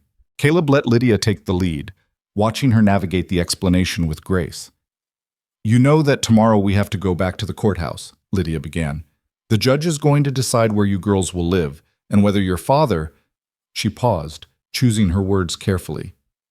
Whether the situation we're in now can continue. We don't want to go back to father, Clara said, her voice small but firm. He's mean when he drinks, and he's always drinking now. I know, sweetheart, and Mr. Harlan and I are going to do everything we can to make sure you stay safe. But there's something that might help our case in court, and we wanted to ask you both how you'd feel about it. Beth looked up at Lydia with wide eyes. What is it? Mr. Harlan has asked me to marry him, and I've said yes. Silence fell over the table.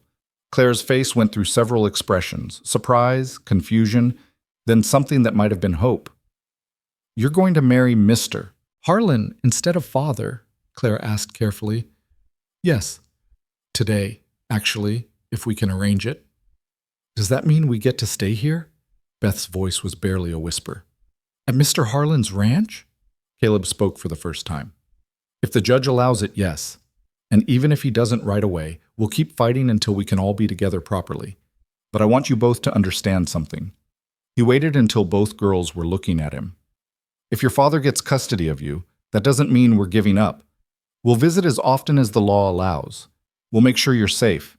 And when you're old enough to choose for yourselves, our door will always be open.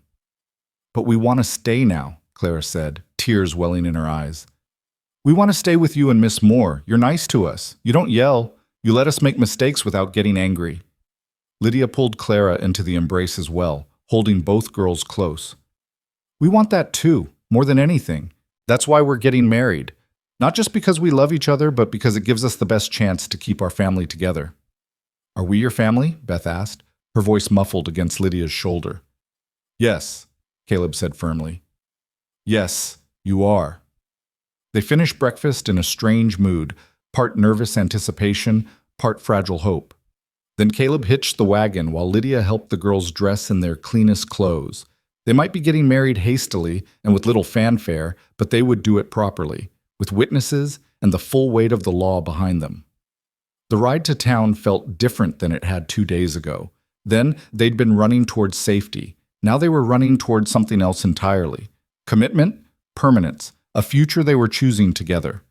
Clara and Beth sat in the back of the wagon, holding hands, while Lydia sat beside Caleb on the bench seat, her shoulder touching his, her hand resting lightly on his thigh.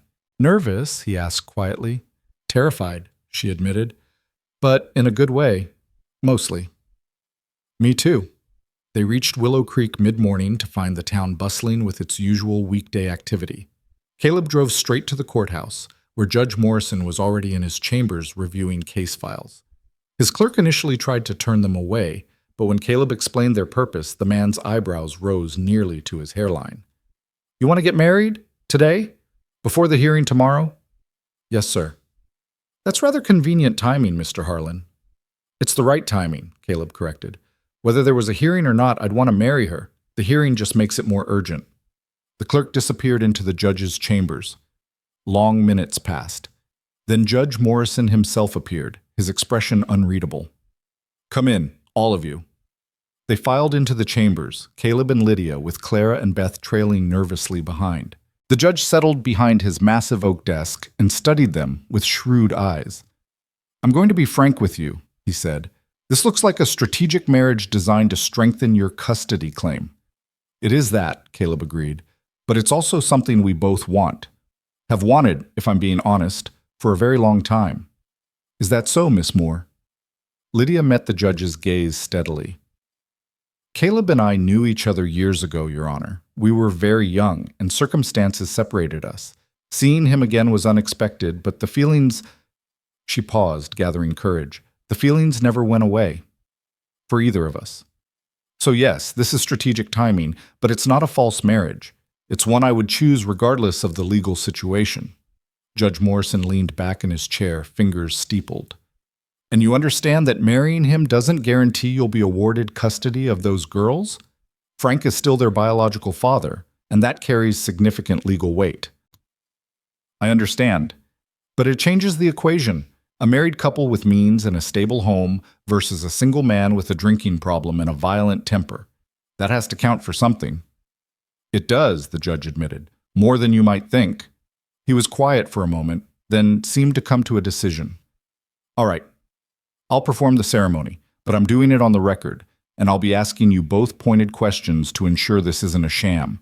If I think you're lying to me, the marriage won't happen, and your custody claim tomorrow will be severely damaged. Understood?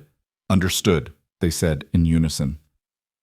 The ceremony took place in the judge's chambers with his clerk and secretary serving as witnesses. Judge Morrison had them stand before his desk while Clara and Beth watched with solemn, wide eyes. There was no music, no flowers, no celebration. Just two people and the words that would bind them together in the eyes of the law. Caleb Harlan, do you take this woman to be your lawfully wedded wife, to have and to hold from this day forward, for better or worse, for richer or poorer, in sickness and in health, until death parts you? Caleb looked at Lydia, seeing not just the woman before him, but the girl she'd been, the summer they'd shared, the 18 years they'd lost. He saw their future stretching ahead, uncertain, yes, but filled with possibility. I do. Lydia Moore, do you take this man to be your lawfully wedded husband, to have and to hold from this day forward, for better or worse, for richer or poorer, in sickness and in health, until death parts you? Lydia's eyes shimmered with tears, but her voice was steady. I do. Then by the power vested in me by the state of Kansas, I pronounce you husband and wife. Mr. Harlan, you may kiss your bride. The kiss was gentle, almost chaste, but it carried the weight of everything they'd been through and everything still to come.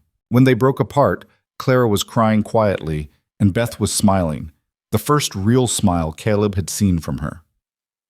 Judge Morrison produced the marriage certificate with efficient speed, had them sign it along with the witnesses, then handed it to Caleb with an expression that was almost kind. Tomorrow's hearing just got considerably more interesting, he said. Frank's going to be furious. Let him be, Caleb said, tucking the certificate carefully into his jacket. We're doing this properly, legally. There's nothing he can say about that. No, but he can fight harder. Be prepared for that. The judge's eyes moved to Lydia.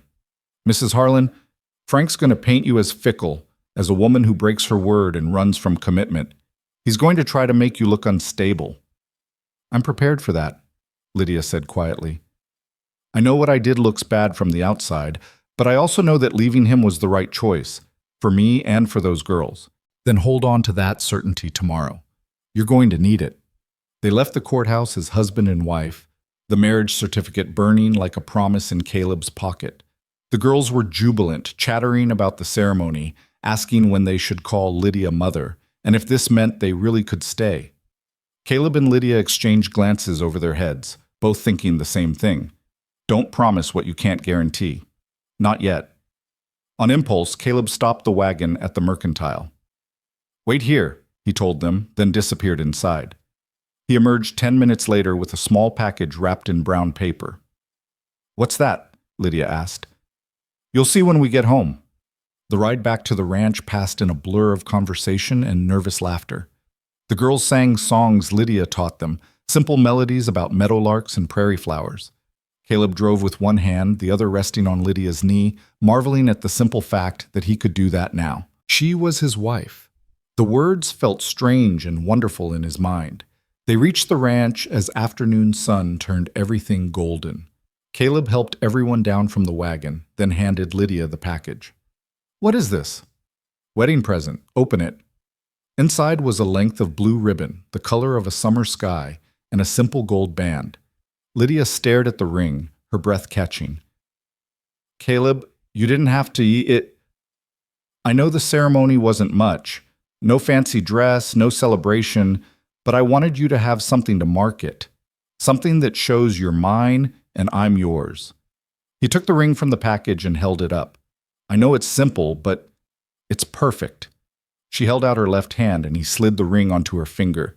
It fit perfectly, gleaming in the afternoon light. Absolutely perfect. He kissed her then, properly this time, without an audience of judge and clerk.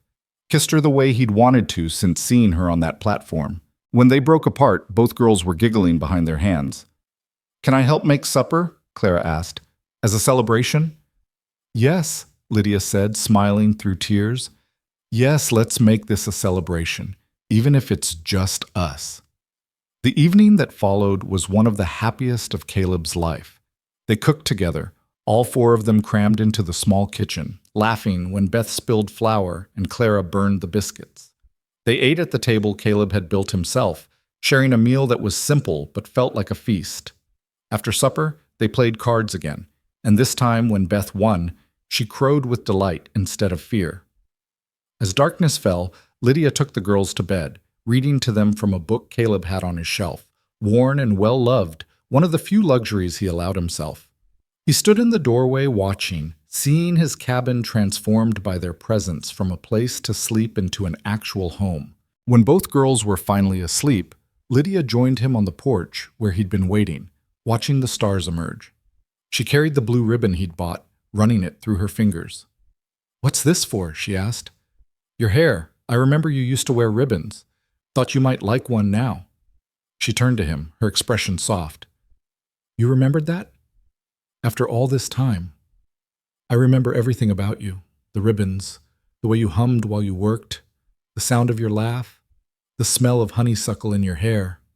He reached out, tucking a loose strand behind her ear. I remember it all, Lydia. Every moment.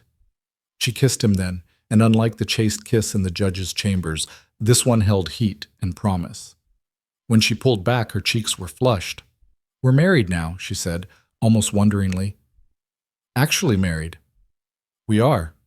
He drew her close, wrapping his arms around her. How does it feel? Right, terrifying, but right. She rested her head on his chest, listening to his heartbeat. Caleb, what if tomorrow doesn't go our way? What if Frank wins? Then we appeal, we fight, we don't give up. You keep saying that, but what if there's no winning? What if the law simply isn't on our side? He was quiet for a moment, considering. Then we figure out another way. Maybe we move somewhere the law is different. Maybe we wait until the girls are old enough to choose. Maybe... He stopped, shaking his head. I don't know all the answers, Lydia, but I know I'm not letting Frank hurt any of you again, whatever that takes. She pulled back enough to look up at him. I've never had anyone fight for me before. Not like this. Get used to it. I intend to fight for you every day for the rest of our lives. They stood like that for a long time, wrapped in each other's arms under the vast prairie sky. Tomorrow would bring the hearing, would bring Frank's anger and legal arguments and uncertain outcomes. But tonight they were together, married, building something fragile but real. Eventually they went inside, and Caleb insisted Lydia take the bed. You need real rest for tomorrow. I'll sleep out here like I have been. Caleb, we're married now. You don't have to... I know I don't have to, but you've been through enough upheaval. I want you to feel safe, not pressured. He smiled gently. We have time, Lydia. All the time in the world. There's no rush. The gratitude in her eyes told him he'd said the right thing. She kissed him goodnight and disappeared into the bedroom, closing the door softly behind her. Caleb settled onto his makeshift bed by the fireplace, but sleep was a long time coming. His mind kept spinning through scenarios for tomorrow, what Frank might say, what arguments Judge Morrison might accept, what evidence they'd need to present. He told Lydia not to worry, but the truth was he was terrified. Not for himself, but for her and those girls. Somewhere in the small hours of the morning, he finally drifted off, dreaming of creek water and ribbons and a future that felt simultaneously within reach and impossibly far away. Dawn came too quickly. Caleb woke to find Lydia already up, making breakfast with trembling hands. The girls were subdued, sensing the tension. They ate in near silence, everyone knowing what the day would bring. The ride to town felt like marching toward battle. Caleb drove with grim determination, Lydia beside him with the marriage certificate tucked carefully in her bag, the girls in back holding hands so tightly their knuckles were white. The courthouse was already busy when they arrived. Frank's wagon was there, and Caleb felt Lydia tense beside him. They'd known this confrontation was coming, but that didn't make it easier. They entered the courthouse to find Frank waiting in the hallway with a lawyer, Thomas Brennan, a sharp-faced man known for taking difficult cases. Frank's expression when he saw them was thunderous, but it was nothing compared to his reaction when he noticed the gold band on Lydia's finger. You married him? The words came out as a snarl. You've known him for what, a week? And you married him? I've known him longer than I knew you when I agreed to marry you, Lydia said, her voice steady despite obvious fear. And he's never laid a hand on me in anger. You broke our contract. You owe me. I owe you nothing. You hit me, Frank. You terrorized your own children. Any contract between us ended the moment you raised your fist. Frank lunged forward, and Caleb stepped between them instantly, his hand on Frank's chest stopping him cold. Don't, Caleb said quietly. Don't make this worse than it already is. Gentlemen, ladies, please. Judge Morrison had appeared in the doorway of his chambers, his expression stern. This is a courthouse, not a saloon. If you can't maintain civility, I'll hold you all in contempt. Now, inside. All of you. The hearing room was small and formal, with benches for observers and a table for each party. Frank and his lawyer took one side, Caleb and Lydia the other. Clara and Beth sat on a bench behind them, Doc Whitmore beside them, offering quiet reassurance. Judge Morrison called the proceeding to order with measured formality. We're here to determine custody of Clara and Beth Dalton, and to address the matter of the broken marriage contract between Frank Dalton and Lydia Moore. He paused, correcting himself. Pardon me, Lydia Harlan. As I understand it, Miss Moore married Mr. Harlan yesterday in my chambers. That's correct, Your Honor, Caleb said. Very well. Mr. Brennan, you may present your client's case. Frank's lawyer stood, smoothing his jacket. Your Honor, my client is the biological father of Clara and Beth Dalton. He has cared for them since birth, provided for them, and maintains legal custody under the law. While it's true that an unfortunate incident occurred recently, an incident my client deeply regrets and attributes to temporary lapse in judgment, this does not negate his fundamental rights as their father. The incident being that he struck Miss Moore, Mrs. Harlan, and was physically rough with his daughters. A single evening of poor choices, Your Honor, brought on by stress and grief over the loss of his first wife. Mr. Dalton has since pledged sobriety and has agreed to attend regular meetings with Reverend Thomas to work through his anger. Judge Morrison's expression was skeptical. And Mrs. Harlan, what about the breach of contract? My client invested considerable time and money in bringing Mrs. Harlan here under the expectation of marriage. She accepted his proposal, signed the contract, and then reneged within a week, taking his children in the process. He's entitled to compensation at minimum and possibly to compel fulfillment of the contract. You can't compel someone to marry against their will, Judge Morrison said dryly. That went out with the last century, but continue. Brennan laid out Frank's case with practiced efficiency, painting him as a bereaved widower struggling to cope, a father who made one mistake but was fundamentally fit, a man wronged by a woman who'd broken her word. He made Lydia sound flighty and opportunistic, someone who'd abandoned her commitment the moment a better option appeared. When he finished, Judge Morrison turned to Caleb. Mr. Harlan, you don't have legal representation. Are you prepared to argue your own case? I am, Your Honor. Then proceed. Caleb stood, his heart hammering but his voice steady. Your Honor, the facts are simple. Frank Dalton hit Lydia in front of his children. He was going to lock a 5-year-old in a cellar as punishment for spilling milk. When his oldest daughter ran for help, she didn't go to neighbors or friends. She came to me, a man she barely knew, because she was that desperate. That tells you everything you need to know about the environment Frank created in that house. My client acknowledges his mistake, Brennan began. Let Mr. Harlan finish, Judge Morrison said. Caleb continued. Dr. Whitmore's report shows bruises on Clara's arms consistent with being grabbed roughly. Beth had a burn on her hand that Frank claimed was accidental, but the location is suspicious. These children are afraid, Your Honor. Beth barely speaks. Clara has nightmares. In the week they've been with us, they've started to relax, started to smile, started to act like children should act. But you're not their father, Brennan interjected. You have no legal standing. I'm married to the woman they've bonded with, the woman who's shown them more maternal care in 1 week than they've had in 2 years. That gives me standing. Judge Morrison held up a hand. Mrs. Harlan, I'd like to hear from you directly. Why did you marry Mr. Harlan so quickly? And please be honest. This court values truth above all else. Lydia stood, her hands clasped in front of her. Your Honor, Caleb and I knew each other 18 years ago. We were young and in love, and circumstances separated us. When I saw him at the depot, everything I'd felt came rushing back, but I didn't act on it. I went with Frank because I'd made a commitment. Then why leave?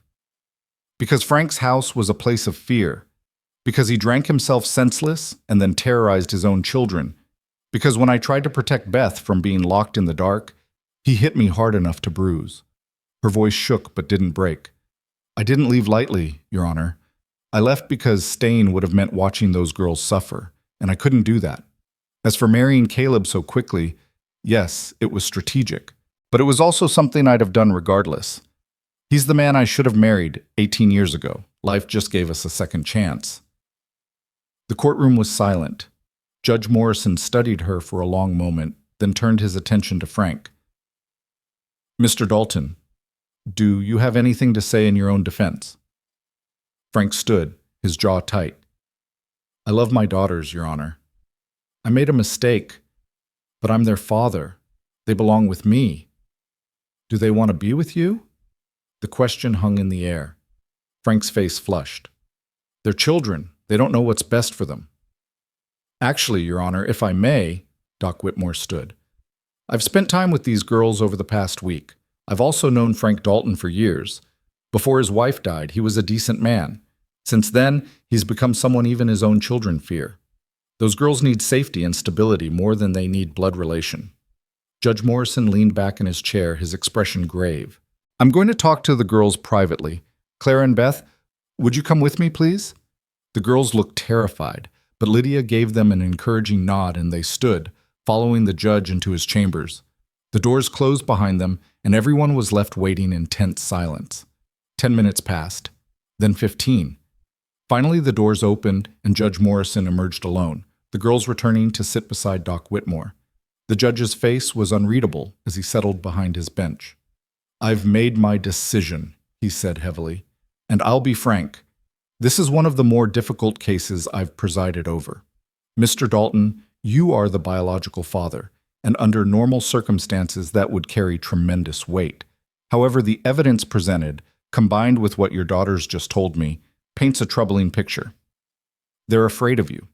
Specifically, they're afraid of who you become when you drink, and that fear is not something I can ignore. Frank's face had gone pale. Your Honor, I'm not finished. Mrs. Harlan, while your actions in breaking the marriage contract are legally questionable, I'm not inclined to punish someone for leaving an abusive situation. The contract is void. You owe Mr. Dalton nothing. He paused, his gaze moving between all the parties. As for custody, I'm awarding temporary guardianship to Mr. and Mrs. Harlan for a period of 6 months. The courtroom erupted. Frank surged to his feet, Brennan grabbing his arm to hold him back. Behind them, Clara and Beth burst into tears of relief. Lydia's hand found Caleb's and squeezed so hard it hurt. Order! Judge Morrison's voice cracked like a whip. I said temporary. Mr. Dalton, here are the terms. You will maintain complete sobriety for 6 months. You will meet weekly with someone qualified to help you process your grief and anger. You will have supervised visitation with your daughters twice a month. If, at the end of 6 months, you can demonstrate real change, real commitment to being the father these girls deserve, we'll revisit custody. If you cannot, guardianship will become permanent with the possibility of adoption by Mr. and Mrs. Harlan. Do you understand? Frank's jaw worked, fury and despair warring on his face. But finally, he nodded. Good. This hearing is adjourned. They left the courthouse in a daze, the weight of the decision still settling over them. Clara and Beth clung to Lydia, crying and laughing at the same time. Caleb shook Doc Whitmore's hand, thanking him for his testimony, and Frank watched from the courthouse steps, his expression unreadable, as they climbed into the wagon and drove away. The ride home was jubilant, the girls' fear finally breaking into genuine joy. They sang and chattered, making plans for the ranch, asking if they could have a dog, wondering if they could learn to ride horses properly. Lydia answered their questions with patient warmth, and Caleb drove with a smile he couldn't suppress. They reached the ranch as sunset painted the sky in shades of amber and rose. Caleb helped everyone down, and they stood together in the yard, looking at the cabin that was now, officially, legally, their home. We did it, Lydia whispered. We actually did it. We did, Caleb agreed, pulling her close. Welcome home, Mrs. Harlan. She looked up at him, her eyes bright with tears and laughter. Welcome home yourself, Mr. Harlan. That night, after the girls were asleep and the stars were bright overhead, Caleb and Lydia sat on the porch and let themselves finally believe it was real. They'd won. Not permanently, not yet, but enough. Enough to build on. Enough to hope. What happens now? Lydia asked. Now we live, Caleb said simply. We work the ranch. We raise those girls. We figure out how to be a family. And we see what Frank does with his 6 months. Do you think he'll change? I don't know, but that's his choice to make. All we can do is give Clara and Beth the childhood they deserve and hope that someday Frank becomes someone they can trust again. She leaned into him, and he wrapped his arm around her, and they sat like that until the moon rose high and full, watching over a family that had been broken and was slowly, carefully learning how to be whole. The first weeks after the hearing passed in a rhythm that felt almost too good to be real. Caleb would wake before dawn to the sound of movement in the kitchen. Lydia, already up, making coffee and preparing breakfast. He'd join her in the quiet morning light, and they'd work side by side in comfortable silence, stealing kisses when the girls weren't looking, learning the small intimacies of married life. Clara and Beth transformed before their eyes. The fear that had kept them silent and small began to fade, replaced by the natural curiosity and energy of children who felt safe. Beth started talking more, her voice growing stronger each day. Clara's nightmares became less frequent, and she began to smile. Really smile. Not the careful, placating expression she'd worn around her father. "Can we plant a garden?" Clara asked one morning at breakfast, her eyes bright with an idea. "Miss Moore, Mother." She stumbled over the word, looking to Lydia for permission. "You can call me Mother if you'd like," Lydia said softly, reaching over to squeeze the girl's hand. "I'd be honored." Clara's smile was radiant. "Mother, can we plant a garden? We could grow vegetables and maybe some flowers, too." "I think that's a wonderful idea," Lydia said, glancing at Caleb, "if your father agrees." The word still felt strange on her lips. Father, when referring to Caleb and these girls who weren't his by blood. But Clara and Beth had started using it naturally, and Caleb had never corrected them. If anything, he seemed to stand a little taller each time they said it. "A garden sounds perfect," Caleb said. "We'll need to clear some ground and fence it off to keep the rabbits out. But we can do that together." And they did. Over the following days, all four of them worked side by side, breaking ground in a sunny spot near the house, building a simple fence, preparing the soil. Lydia ordered seeds from the mercantile, tomatoes, beans, carrots, lettuce, and a selection of wildflowers that made Beth clap her hands with delight. The physical work was hard, but it felt good, purposeful. They were building something together, all of them, and with each fence post they set and each row they planted, the ranch felt more like home. Town proved more complicated. The first time Caleb brought Lydia and the girls into Willow Creek after the hearing, he could feel the weight of stares and whispers following them down Main Street. Mrs. Henderson made a point of sniffing disapprovingly as they passed. A few people crossed the street rather than greet them directly, but others surprised him. Sam Tucker came out of the mercantile to shake Caleb's hand and welcome Lydia warmly. Doc Whitmore stopped them on the boardwalk to check on the girls and tell Lydia she looked happier than he'd ever seen her. Even Judge Morrison, passing by in his carriage, tipped his hat with what might have been approval. "Let them talk," Lydia said quietly as they loaded supplies into the wagon. "We know the truth. That's what matters." "Doesn't it bother you, the gossip?" "Of course it does. But I've been gossiped about before, Caleb. When my family ran from our debts, when we moved from town to town, when I worked as a seamstress and lived in a boarding house with questionable reputation. People will always find reasons to talk." She looked at him, her expression fierce. "But this time I have something worth defending. I have you. I have those girls. I have a real home. Let them whisper all they want." He kissed her right there on Main Street, in full view of anyone who cared to watch. And when they broke apart, she was laughing. The supervised visits with Frank began in the third week. Judge Morrison had arranged for them to take place at Doc Whitmore's office, neutral ground with the doctor present to ensure everyone's safety. Caleb and Lydia brought the girls into town, their hearts heavy with apprehension, not knowing what to expect. Frank was waiting when they arrived, looking cleaner and more sober than Caleb had ever seen him. His hand shook slightly, from nerves or from alcohol withdrawal, Caleb couldn't tell, but his eyes were clear. When Clara and Beth entered the room, he didn't lunge for them or demand affection. He just stood there, looking at them with an expression that might have been longing or might have been regret. "Hello, girls," he said quietly. "Hello, Father," Clara said, her voice cautious. Beth said nothing, pressing close to Lydia's skirts. The visit lasted an hour. Frank asked them simple questions about the ranch, about their days, about what they were learning. He didn't try to justify his past behavior or make promises he couldn't keep. He just listened, and for the first time Caleb saw a glimpse of the man Frank might have been before grief had twisted him into something darker. When the hour ended, Frank stood slowly. "Thank you for bringing them. I know I don't deserve it." "You're their father," Lydia said carefully. "They deserve to know you, the real you, not the person alcohol made you become." Frank's jaw tightened, but he nodded. "I'm trying. It's harder than I thought it would be. Being sober, I mean. Feeling everything instead of drowning it."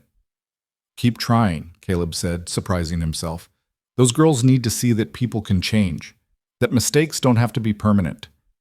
As they left, Clara whispered to Lydia, "He seemed different, sad, but different." "People can change when they want to badly enough," Lydia told her. "Whether your father does or not, only time will tell." Spring deepened into summer, and the ranch flourished. The garden began producing vegetables faster than they could eat them, so Lydia started preserving and canning, teaching Clara the art while Beth played nearby, making up songs about tomatoes and beans. Caleb expanded the herd, using money he'd been saving for years, investing in the future he now had reason to believe in. The girls learned to ride, first on the gentle mare Caleb borrowed from a neighbor, then on a pony he bought specifically for them, a dappled gray named Clover, who had infinite patience with inexperienced riders.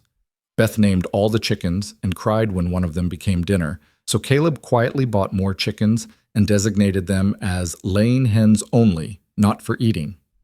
"You're going soft," Lydia teased him one evening as they watched Beth feed the chickens, singing them a lullaby. "Maybe," he admitted, "but I've never been happier in my life, so I'm not complaining." She leaned into him, and they stood like that in the golden evening light, watching their daughters play. Daughters. The word had stopped feeling strange. Clara and Beth were theirs now, in every way that mattered, and each day that passed made the bond stronger. The monthly visits with Frank continued.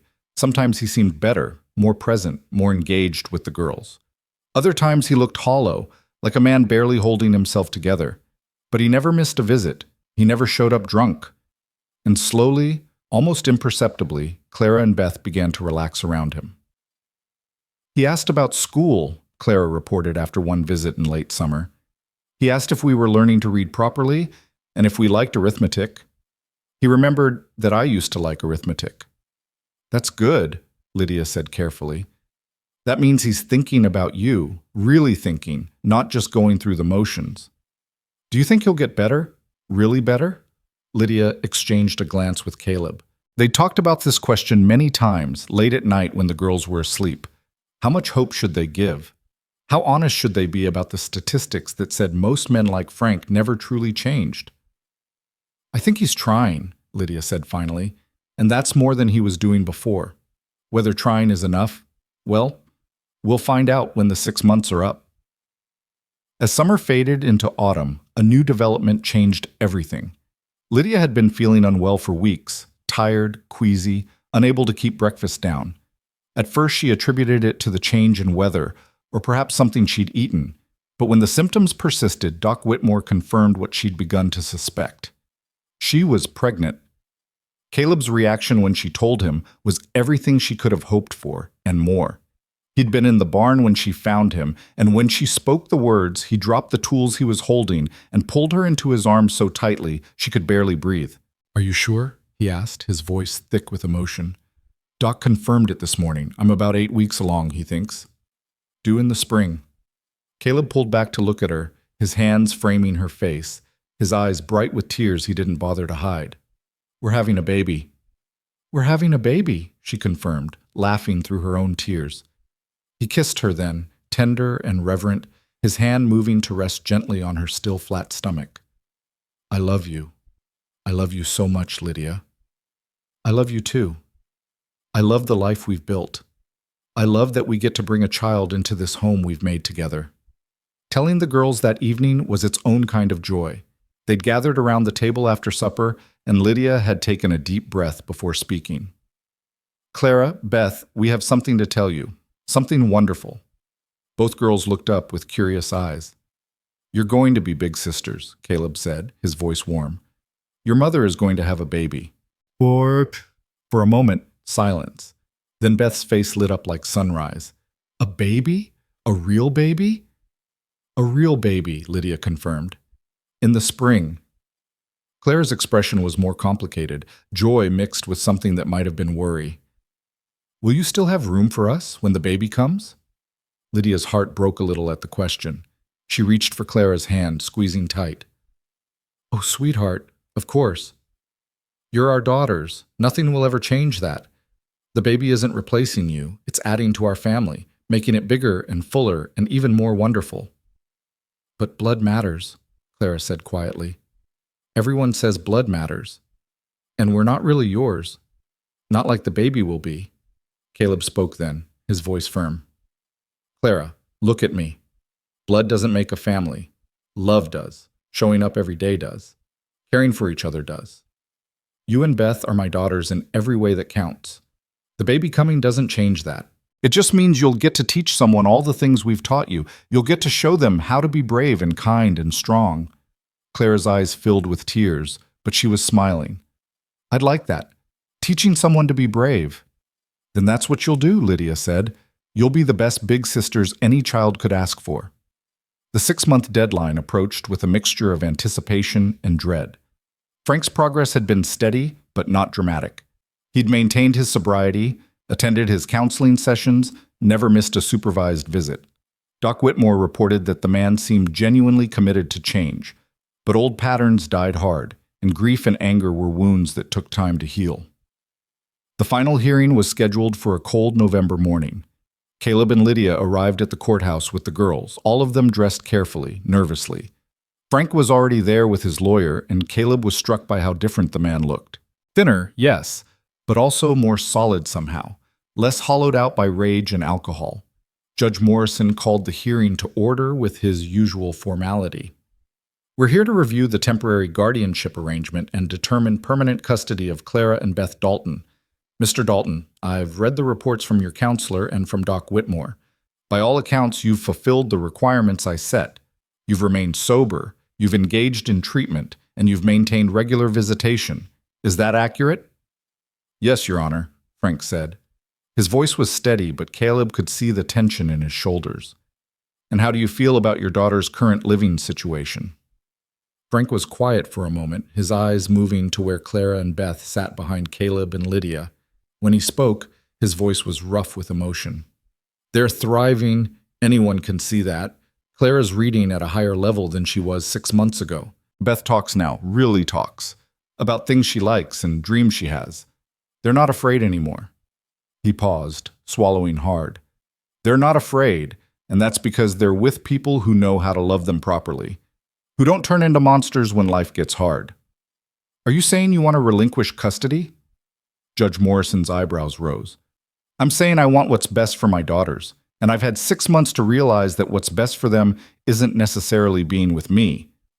Frank's hands clenched on the table in front of him. I love them, I always have, but loving them means accepting that I broke something when Mary died. I broke me, and in breaking me, I broke them too. Mr. and Mrs. Harlan, they're fixing what I broke, and I can't— His voice cracked. I can't take them away from that just because my pride says they should be with their blood father. The courtroom was silent. Lydia reached for Caleb's hand, squeezing hard. Judge Morrison leaned forward. Mr. Dalton, are you formally relinquishing your parental rights? No, Your Honor. I'm asking for something different. Frank looked at Caleb and Lydia directly for the first time. I want them to have parents who can care for them the way they deserve, but I want to stay in their lives, not as their father, as someone who loves them, an uncle maybe, or a family friend, someone they can visit without fear, someone who can watch them grow up and know that his biggest accomplishment was letting them go to something better. Caleb felt his throat tighten. He'd expected a fight, had prepared arguments and evidence. He hadn't expected this, Frank surrendering not out of defeat but out of love. Mr. and Mrs. Harlan, Judge Morrison said, how would you feel about such an arrangement? Caleb looked at Lydia, and in her eyes he saw the same mixture of surprise and compassion he felt. She nodded slightly, and he stood. Your Honor, we'd be willing to work out an arrangement. Regular visits, holidays, birthdays. We want the girls to know their biological father. We want them to see that he cared enough to put their needs above his pride. That's a powerful lesson. Clara suddenly stood, her voice small but clear. Your Honor, may I say something? Of course, young lady. Father, she looked at Frank. You hurt us. You scared us. For a long time, I didn't think I could ever forgive you. But you've changed. I can see it. And I think...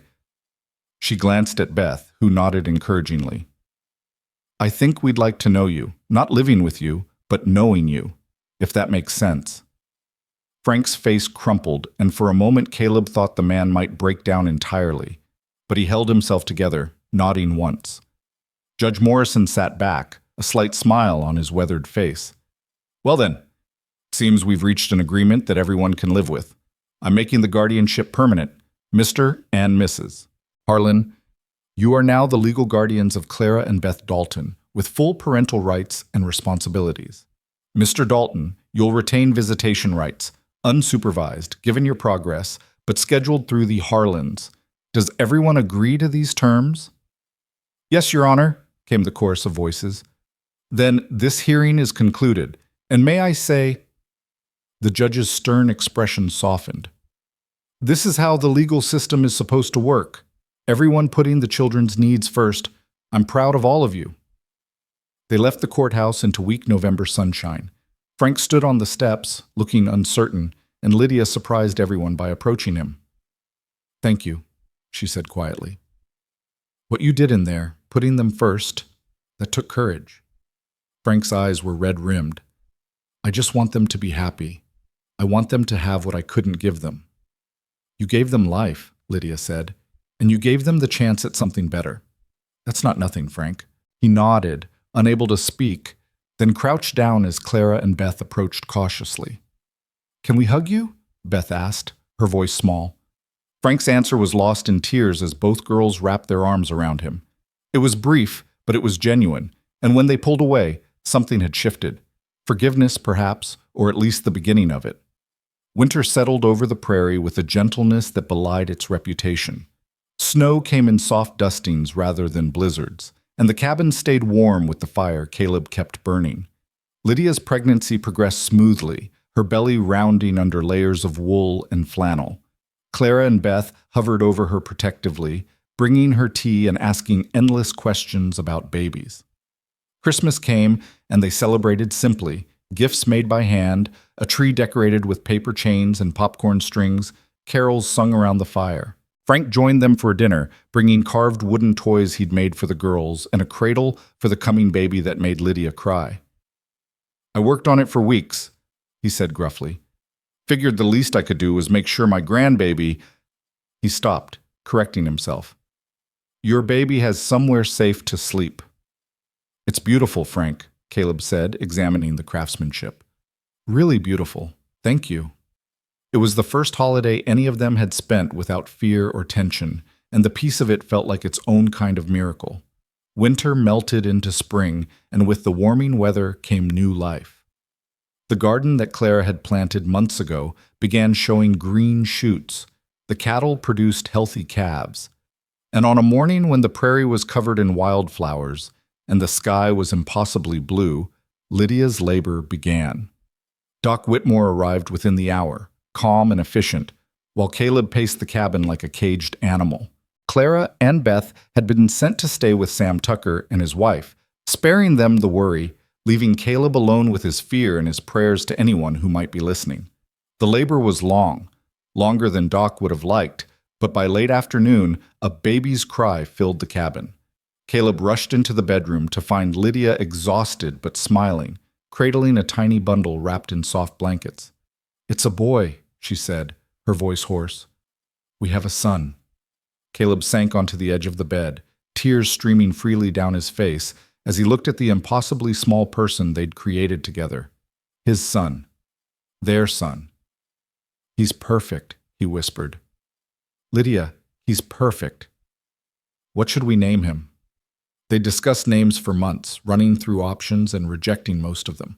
But as Caleb looked at his son's face, red and wrinkled and more beautiful than anything he'd ever seen, one name felt right. Thomas, he said, after your father. Lydia's father had been a complicated man, but he'd given her life, and in his own way, he'd loved his children. Naming their son after him felt like honoring the complicated nature of family, the way love and pain could exist side by side, the way people could fail and still deserve to be remembered. Thomas Harlan, Lydia said, testing the name. Yes, that's right. Clara and Beth met their baby brother that evening, approaching with awe and wonder. Beth reached out a tentative finger to touch his tiny hand, and when Thomas's fingers curled around hers, her face lit up with pure joy. He's holding me, she breathed. He knows I'm his sister. Of course he does, Lydia said softly. You're his big sister. He's going to look up to you his whole life. The first months of Thomas's life passed in a blur of sleepless nights and overwhelming love. Caleb discovered that he could function on almost no sleep if it meant rocking his son, watching him discover his own hands, hearing those first gurgles that would eventually become words. Clara and Beth were devoted big sisters, fighting over who got to hold him, singing to him when he cried, reporting every small achievement to anyone who would listen. Frank visited regularly, always bringing something he'd made or grown, always respectful of boundaries. He held Thomas with careful reverence, and sometimes Caleb caught him watching the whole family with an expression that was equal parts sorrow and peace.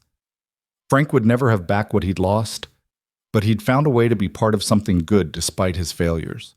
That was its own kind of redemption. The years that followed were marked by the ordinary milestones that make up a life. Thomas took his first steps, spoke his first words, grew from baby to toddler to boy. Clara blossomed into a thoughtful young woman who talked about becoming a teacher someday, just like Lydia had once dreamed. Beth discovered a talent for drawing, filling pages with sketches of horses and prairie flowers in her family. The ranch prospered. Caleb expanded the herd further, hired help during busy seasons, began to make a real living rather than just surviving. Lydia started teaching Clara, Beth, and eventually Thomas their letters and numbers, turning the cabin into a makeshift schoolhouse some mornings. She talked about opening a real school someday, and Caleb was already setting aside money to make that dream possible. 3 years after Thomas's birth, Lydia discovered she was pregnant again. This time a daughter arrived, with Lydia's dark hair and Caleb's eyes, and they named her Mary, after Frank's first wife, because forgiveness and remembrance could coexist, and because the girls deserved to know their mother's name would live on in joy rather than just loss. Life wasn't perfect.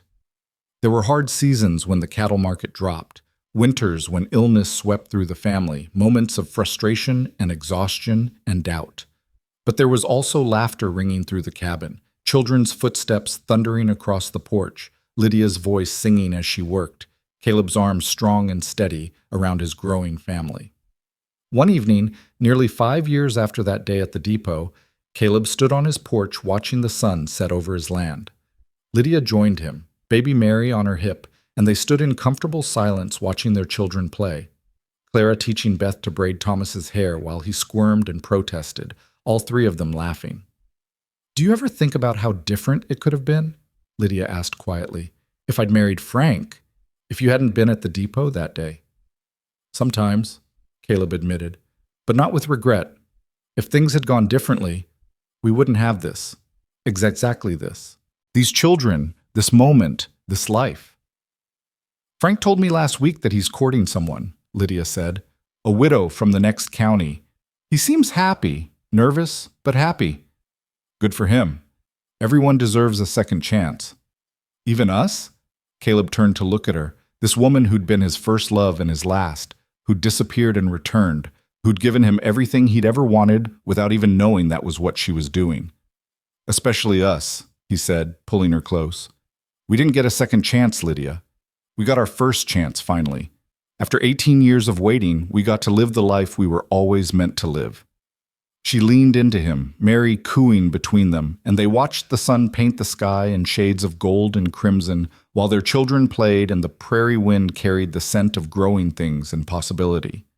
The depot where it all began was 12 miles south, but Caleb rarely thought of it anymore. That frozen moment when he'd seen Lydia step off the train had changed everything, yes, but what mattered wasn't the shock or the pain or the desperate scramble that followed. What mattered was that they'd fought for each other, that they'd chosen each other over and over again through every challenge and complication, that they'd taken broken pieces, two people scarred by loss, two children afraid of their own father, a future that seemed impossible, and built something whole. Sometimes, late at night when the cabin was quiet and his family slept safely around him, Caleb would lie awake and marvel at the sheer improbability of it all. That Lydia had answered Frank's advertisement, that she'd chosen Willow Creek of all places, that he'd been at the depot at exactly the right moment, that despite every obstacle, they'd found their way back to each other. But maybe it wasn't improbability. Maybe it was simply what was always meant to happen. Two people who loved each other at 16, separated by circumstance, given a second chance by fate and their own stubborn refusal to give up on the possibility of happiness. Years later, when Clara was grown and planning her own wedding, she asked Caleb how he'd known Lydia was the one. He thought about it for a long moment, then smiled. "I knew the first time I kissed her, by a creek in Missouri when we were too young to know anything about anything. I knew because even when she was gone, even when I tried to forget, she was still the one. Some things you just know, Clara. They settle in your bones and stay there, waiting for their moment to become real." "That's what happened with you and Mother? It just waited?" "It waited," Caleb confirmed. "For 18 years it waited. And then one day she stepped off a train and everything I'd been waiting for finally arrived." "Do you think everyone has someone like that? Someone who changes everything?" Caleb looked at his eldest daughter, this girl who wasn't his by blood, but was his in every way that mattered, and chose his words carefully. "I think some people spend their whole lives searching and never find it. I think some people find it and let it go. And I think some people, if they're very lucky and very brave, get a second chance at something they thought they'd lost forever. The key is recognizing it when it comes and fighting like hell to keep it." Clara hugged him tight. "I'm glad Mother stepped off that train. I'm glad you were there. I'm glad you fought for her. For us." "Me too, sweetheart. Every single day, me too." The sun set on the Harlan Ranch that evening like it had thousands of evenings before and would thousands of evenings after. Inside the cabin, Lydia called everyone to dinner. Thomas and Mary thundered in from wherever they'd been playing, arguing good-naturedly about something insignificant. Beth showed off her latest drawing. Clara helped serve food, already practicing for her own household someday. And Caleb sat at the head of the table he'd built with his own hands, in the cabin he'd raised from nothing, surrounded by the family he'd fought for and won, and knew with absolute certainty that every lonely year, every moment of doubt, every night spent wondering if happiness was even possible, all of it had been worth it to arrive at this moment. His first kiss had been beside a creek with a girl who tasted like strawberries and hope.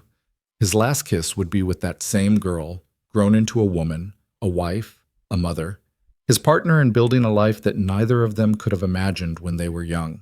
The cowboy who'd frozen at the depot when he saw his mail-order bride was long gone, replaced by a man who knew what it meant to love and be loved, to build and protect, to take what fate offered and make it into something beautiful. And the woman who'd stepped off that train, desperate and afraid and running toward what she thought was her only option, had found instead her first and last love, waiting for her exactly where he'd always been, 12 miles away from where she'd been heading, in a life she'd never dared imagine, but exactly where she was always meant to be. They lived the rest of their lives on that prairie ranch, through seasons and years, through joy and sorrow, through the ordinary miracles that make up a well-lived life. And when people asked how they'd found each other, they'd share a look, the kind of look that only people who've loved the same person for 40 years can share, and say simply, "We were lucky. And when luck gave us a chance, we didn't let go." That was enough. That was everything. And it was the life they were always meant to live. The end.